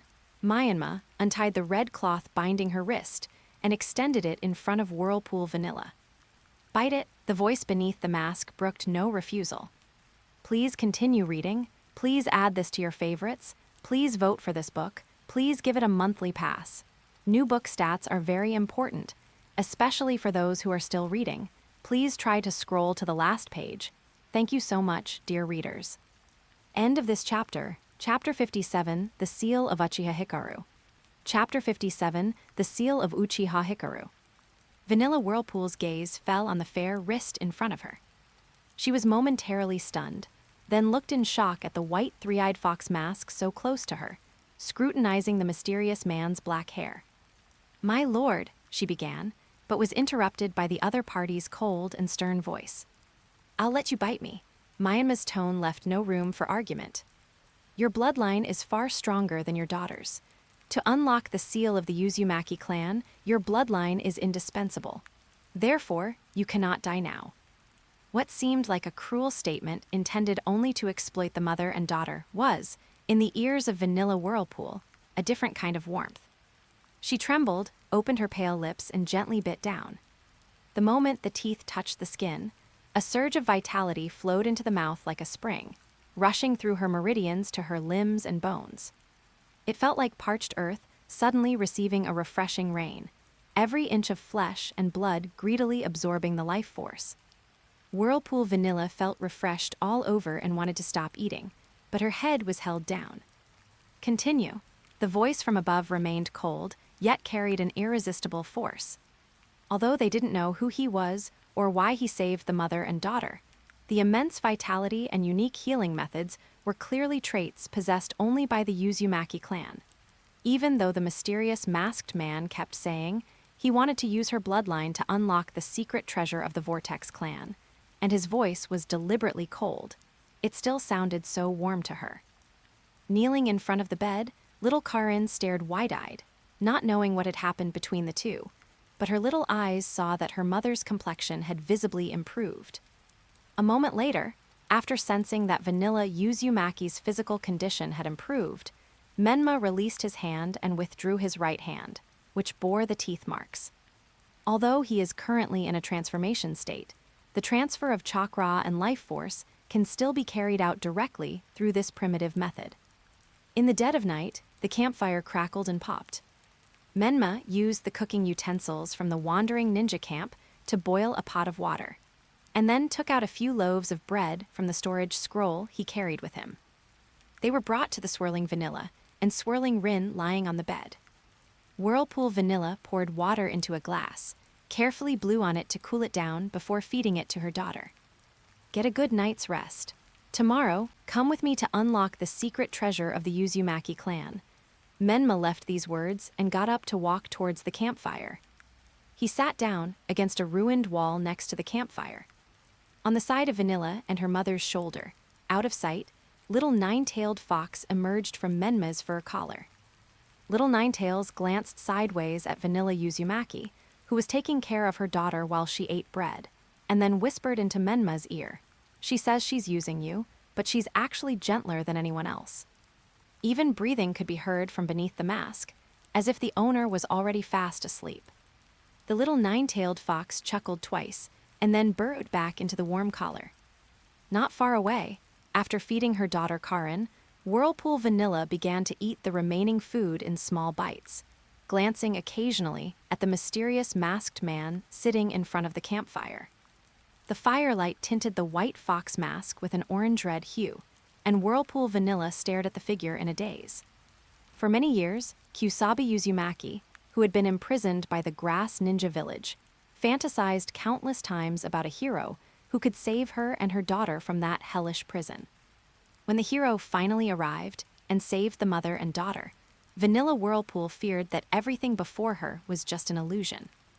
This hero is ruthless and easily destroyed half of the Grass Ninja Village. His voice is cold and unyielding, but for some reason, Uzumaki Vanilla always feels that he is not that old. After eating her fill, Karin Uzumaki snuggled into her mother's blankets and fell asleep in a very cozy manner. Looking at her daughter in her arms, Vanilla Whirlpool only hoped to watch her grow up smoothly. Exhaustion gradually crept in, and Vanilla Whirlpool drifted off to sleep, holding her daughter in her arms. The next day, as dawn broke, the morning sunlight shone on Vanilla Whirlpool's face. She slowly woke up, feeling the emptiness beside her and unable to touch Karin. Startled, she hurriedly got up, only to see a scene she would never forget. Not far away, beside an extinguished campfire, a black-haired boy leaned against the ruins wall, with Karin sitting in his lap, playing with a fox mask. The giggles drifted away on the sea breeze. This unreal scene reminded Vanilla Whirlpool of what had happened yesterday. A mysterious masked man destroyed the grass ninja village and saved the mother and daughter. Looking at the boy playing happily with his daughter, Vanilla Whirlpool felt as if she were in a dream. Gradually, tears welled up in her eyes and she couldn't stop them. "Mom," Karin saw her mother wake up, got up from Menma's arms, and jumped over to her. The campfire was relit. After a night's rest, Whirlpool Vanilla, having recovered somewhat, took the initiative to heat up food using the camp's cooking utensils. "May I ask your name, sir?" Vanilla Whirlpool handed a simple breakfast to the boy opposite her. The Uzumaki clan's life force recovery speed far exceeds that of ordinary people. Yesterday, Uzumaki Kaoru was on the verge of death, but after receiving replenishment of life force and chakra and resting overnight, her body has gradually repaired itself and will soon be like a normal person again. "Outside, call me Shura." Menma took the bowl handed to him by Uzumaki Vanilla, which contained some mushy food. He then added, "In private, you can call me Myanmar." "Yes, Lord Menma." Vanilla Whirlpool tucked a strand of red hair behind her ear, her eyes filled with reverence. After breakfast, Myanmar led the mother and daughter, Xuanwo Zienkao, to the depths of the Wacho village ruins. "How much do you know about Wacho village?" Standing in the stone chamber deep inside the ruins of Wacho village, Myanmar slightly turned his head to look at Whirlpool grass. "I'm sorry, Lord Menma." Uzumaki Kaoru held her daughter Karin's hand, her voice hoarse. "I fled with my parents when I was 6 years old and lived a life of wandering for more than 10 years. Because of this red hair, I encountered many misfortunes. Even Karin's father died because of it, and we had to seek refuge in Kusagakure. The destruction of Uzashio village occurred about 17 years ago. At that time, Uzashio Vanilla was still very young. More than 10 years of wandering had also made her memories very confused, and she had not even learned many of the secret techniques of the Uzashio clan. After their parents died, they could only seek refuge in a ninja village to survive. It's all right, try injecting chakra into this stone wall." Menma was only letting Vanilla Uzumaki give it a try. "Yes, Lord Menma." Vanilla released her daughter's hand and walked to the stone wall. She raised her right hand, touched the stone wall, and poured chakra into it. A surge of chakra emanated from the stone wall, and the stone chamber gradually rippled with golden runes, enveloping the entire chamber in golden light. Menma sensed the chakra fluctuations of the space-time ninjutsu. It seems that the pure bloodline of the Uzumaki clan has allowed the seal on the stone chamber to be broken. A golden gate appeared before the three of them. As chakra was injected, the sealing talisman above the gate slowly fell off. The golden gate opened, and a black-haired girl with her eyes closed floated in the air. She had a face as beautiful as Sleeping Beauty, long black hair that reached her waist, and a dark blue robe that concealed her figure, while the bandages and hinges on her ankles seemed out of place. The girl slowly opened her eyes, and her Manjikaiwu Sharingan bloomed like blood flowers. "Tisk, I wanted to dig up the Uzumaki clan's secret treasure, and this is what I ended up with." Menma looked at Uchiha Hikaru, who was gradually waking up, and felt a headache coming on. End of this chapter. Chapter 58, Let Us Fight. Uchiha Hikaru. Chapter 58, Let's Fight. Uchiha Hikaru. Uchiha Hikari was a weapon of war used by the Uchiha clan during the Sengoku period of the ninja world. Originally an ordinary girl from the Uchiha clan, she awakened the Manjikaiwu Sharingan after witnessing the tragic deaths of her parents.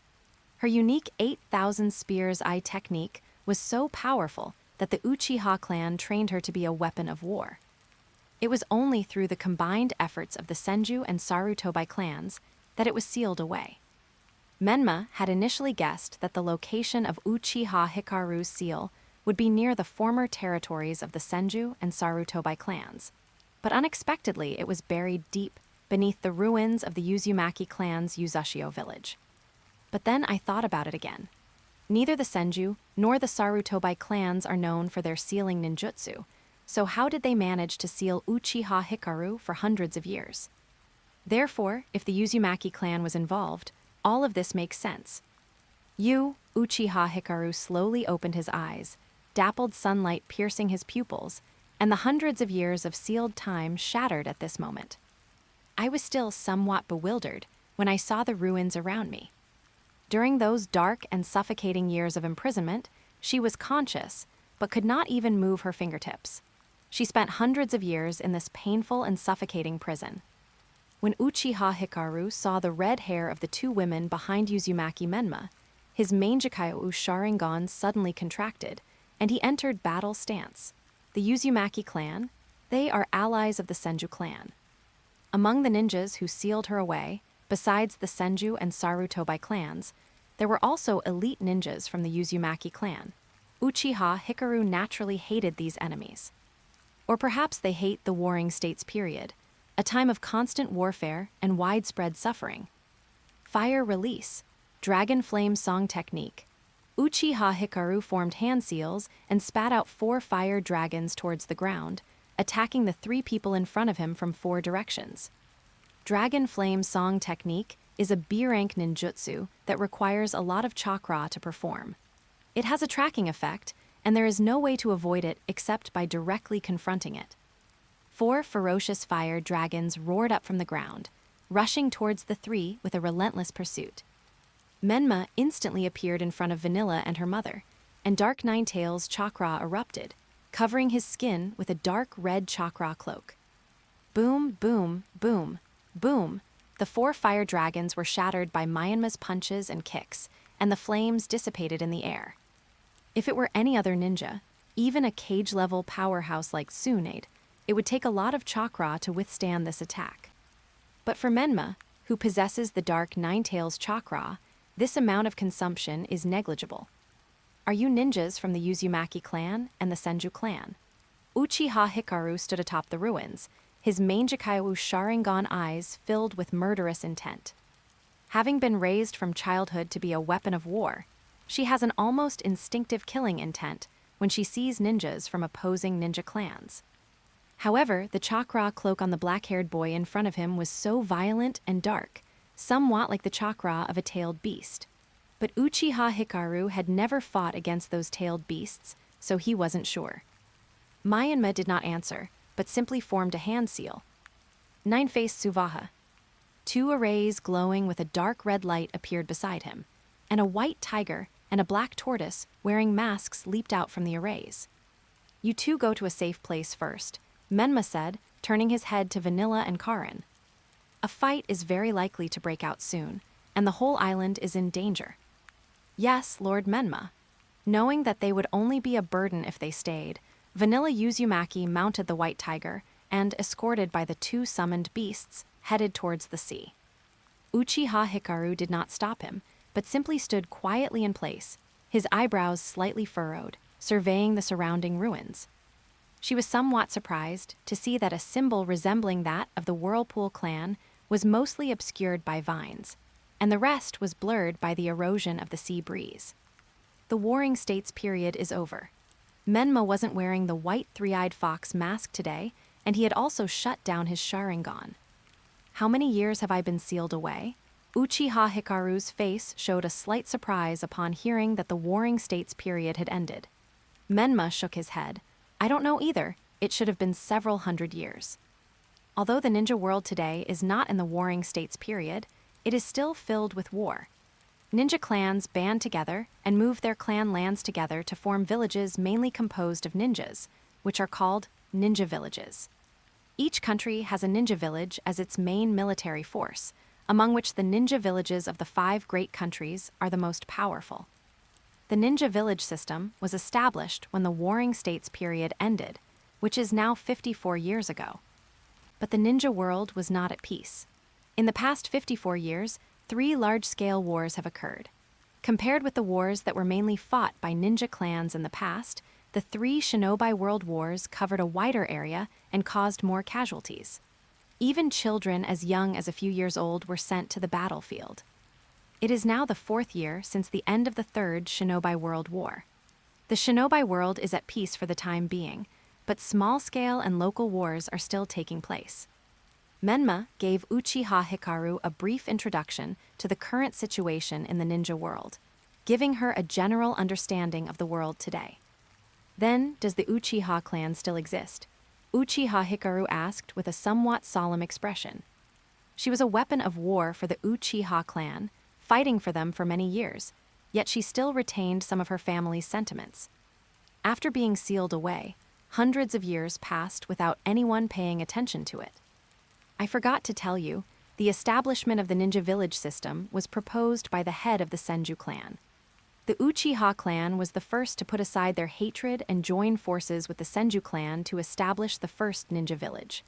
Subsequently, the Sarutobi clan, the Hyuga clan, and other ninja clans joined one after another, and Konoha village was established. Menma's soft words left Uchiha Hikaru's Sharingan somewhat bewildered. The centuries-old feud between the Uchiha and Senju clans was simply put aside. For some reason, Uchiha Hikaru felt a little empty inside. Even though she was used as a weapon in the past, she still considered herself a member of the Uchiha clan when she was young. Now the word family has lost its last meaning for her. The Senju clan has now completely become civilians, and the clan has disappeared. As for the Uzumaki clan, they were wiped out 17 years ago. The ruins here are the former Uzumaki village that the Uzumaki clan once built. Menma stood in the ruins, his right hand outstretched, pointing to the surrounding rubble. Upon hearing that the Senju clan had vanished and the Uzumaki clan had been wiped out, Uchiha Hikaru's expression did not change much. And what about you? She lowered her head and smiled bitterly. As if she had lost the meaning of life, her laughter imbued with centuries of loneliness and desolation. Did you release me from my seal in an attempt to use my power? Hikaru Uchiha knew that her tragedy stemmed from this power. Even her own clan, the Uchiha, feared her power and used her as a weapon. Not only did she lose her freedom, but she was also imprisoned in a cell with sealing talismans for a long time. It seems they never considered her one of their own. Other ninja clans, fearing her power, joined forces to seal her away. Your power can indeed help me accomplish great things, but it seems you are quite lost right now. Menma raised his head, his black pupils looking at Uchiha Hikaru standing on the wall, his face somewhat bewildered. I think you need a good, exhilarating battle right now. Consider it a good way to stretch your muscles. As he spoke, a scarlet three-tomo Sharingan appeared in Menma's right eye. Menma knew that Uchiha Hikari was currently in a state of confusion. Although he could get her to serve him directly, her loyalty was probably less than 60. If she encountered a Takno Jutsu master like Boruto, she might be persuaded by his words. So Menma is prepared to fight Uchiha Hikari with his strength, and at the same time have a heart-to-heart talk with her. A battle, perhaps. Uchiha Hikaru raised his bewildered Manjikayu Sharingan, meeting Menma's three-tomo Sharingan. In an instant, Uchiha Hikaru's negative emotions, which had been sealed for hundreds of years, seemed to find an outlet, and his fighting spirit was rekindled. The kaleidoscope Sharingan begins to spin. Please continue reading. Please add this to your favorites. Please vote for this book. Please give it a monthly pass. New book stats are very important, especially for those who are still reading. Please try to scroll to the last page. Thank you so much, dear readers. End of this chapter. Chapter 59, Susanoo vs. Dark Nine-Tails. Chapter 59, Susanoo vs. Dark Nine-Tails. Their eyes met. Faced with Masa's invitation, Uchiha Hikaru launched the first attack, rushing forward like an arrow released from a bow. Her small, chained feet kicked against the wall, and she became a blur, rushing towards Menma with a gust of wind. Bang, bang, bang. In the ruins of Wacho village, two figures clashed fiercely amidst the broken walls and vines. Uchiha Hikaru unleashed the Uchiha clan's superb taijutsu, his Sharingan precisely capturing every inch of his opponent's movements, his punches and kicks raining down like a storm. Menma, shrouded in a chakra cloak, countered each move with his unique self-created taijutsu, engaging in a fierce battle with the girl who had been sealed for hundreds of years. The two clashed back and forth, their head-on collisions sending debris flying. Physical combat is just an appetizer. After a clash of fists, both men were knocked back several meters, and Uchiha Hikaru's lips curled into a slight smile. She had been imprisoned by the sealing technique for hundreds of years. After this pure physical combat, her muscles and bones were relaxed, and she couldn't help but groan softly in comfort. She felt a deep mutual respect and affection for the boy opposite her. "I'm getting serious," Uchiha Hikari shouted, signaling the start of the fight before quickly forming hand seals. Fire escape the great fire extinguishes. A massive amount of fire attribute chakra gathered in Uchiha Hikaru's mouth. As she placed her fingers in front of her lips, a surge of flame erupted, and a towering wave of fire rushed towards the boy opposite her. Water release, water chaos waves. Face numb, he remained motionless, forming hand seals to counterattack. A high-pressure water jet pierced through the curtain of fire and struck the girl's forehead directly. Uchiha Hikaru dodged in a flash, closing in on Menma as he used his tailed beast cloak to defend against the flames. Just as Menma used the tailed beast cloak chakra to withstand the wave of fire jutsu, Uchiha Hikaru had already rushed in front of him. As the flames dissipated, the crimson Manjikaiwu Sharingan bloomed, and its power instantly invaded Menma's mental world. Illusion technique, Tsukuyomi. The scene before Myanmar suddenly changed, and he found himself in a mirror-like, azure space of consciousness. Here, stars hang upside down, ripples ripple beneath your feet, and the vast, boundless illusionary space is like Uchiha Hikaru's heart, empty and lonely. This is Uchiha Hikari's eye technique, Tsukuyomi Genjutsu World. In this space, time, location, and quality are all completely under her control as the caster. In the game, Uchiha Hikaru used Tsukuyomi to create the virtual world of ninja heroes, and after the battle with Boruto and others, he used Tsukuyomi to create a space that was advantageous to him to recover from his injuries. "I won." Uchiha Hikaru's lips curled up slightly, his smile beaming, his tone as if he were playing with a good friend. "Although your eye technique is powerful, I'm sorry, I've been in the Tsukuyomi world for too long. This technique poses no threat to me." Menma suddenly looked up, his right eye glaring, no threat whatsoever. "Zizi." Suddenly, Uchiha Hikaru's genjutsu space was torn apart, and the entire genjutsu world collapsed. To Uchiha Hikaru's astonishment, the blood-red battlefield replaced the azure genjutsu space from before.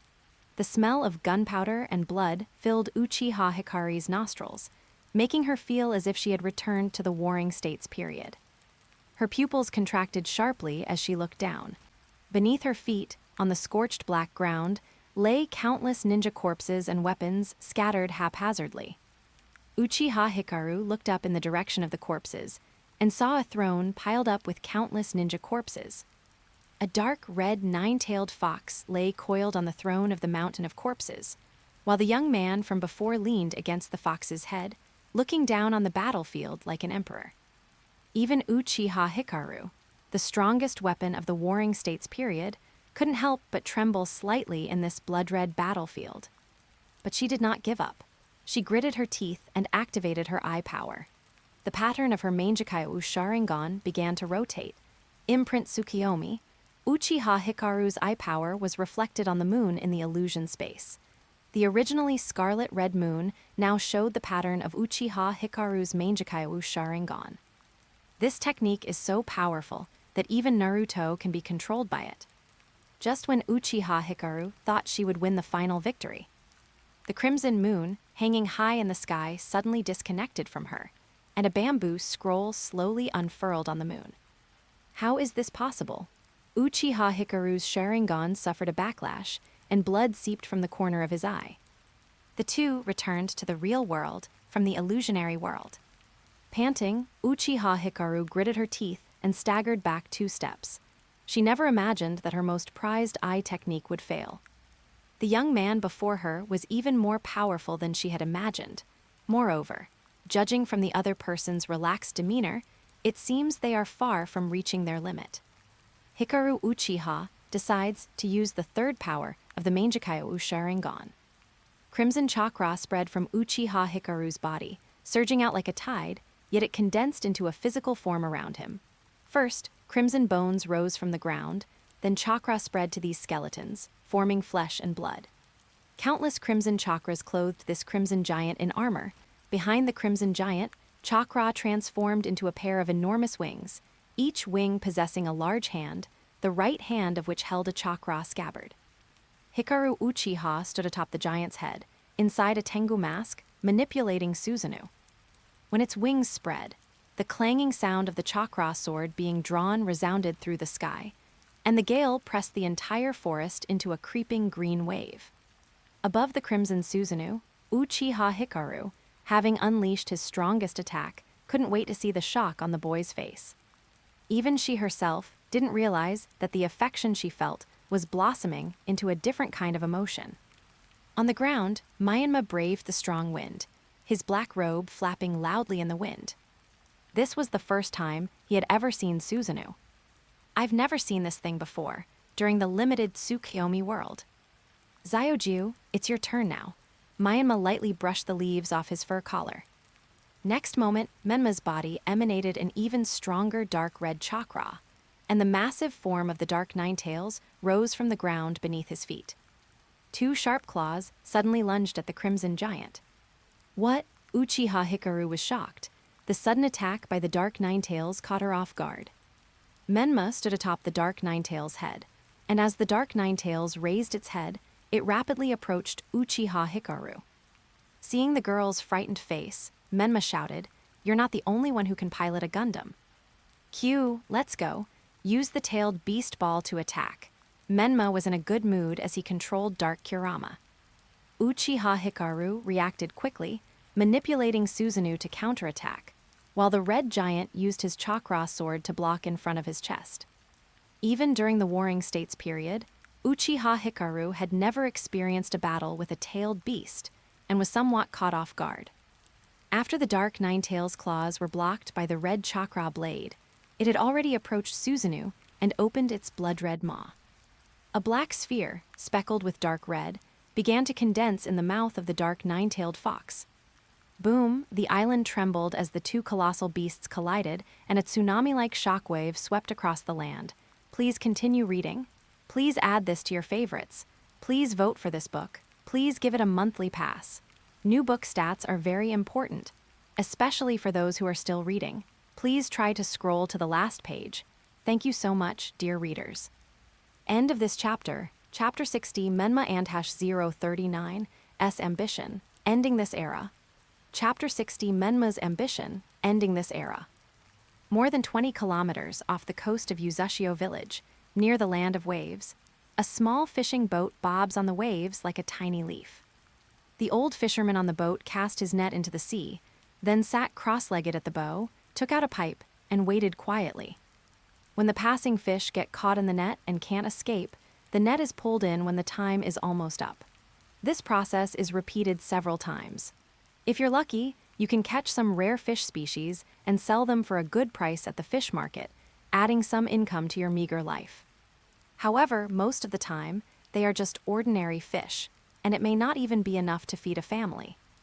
It's fair to say that their livelihood depends entirely on the weather and the ocean. Few people come to this sea area where he is. It is said that the small island in the distance was once a ninja kingdom, but it was destroyed for some unknown reason and became a pirate stronghold. The old fisherman only dared to fish on the edge, not daring to go too deep. He took out some low-quality scraps of tobacco, stuffed them into his pipe, lit it, and began puffing away. Suddenly, a sea breeze blew by and lifted his straw hat off. Strange, the weather doesn't seem to be changing. The old man looked at the horizon where the sea met the sky, but he didn't see any signs of an approaching storm.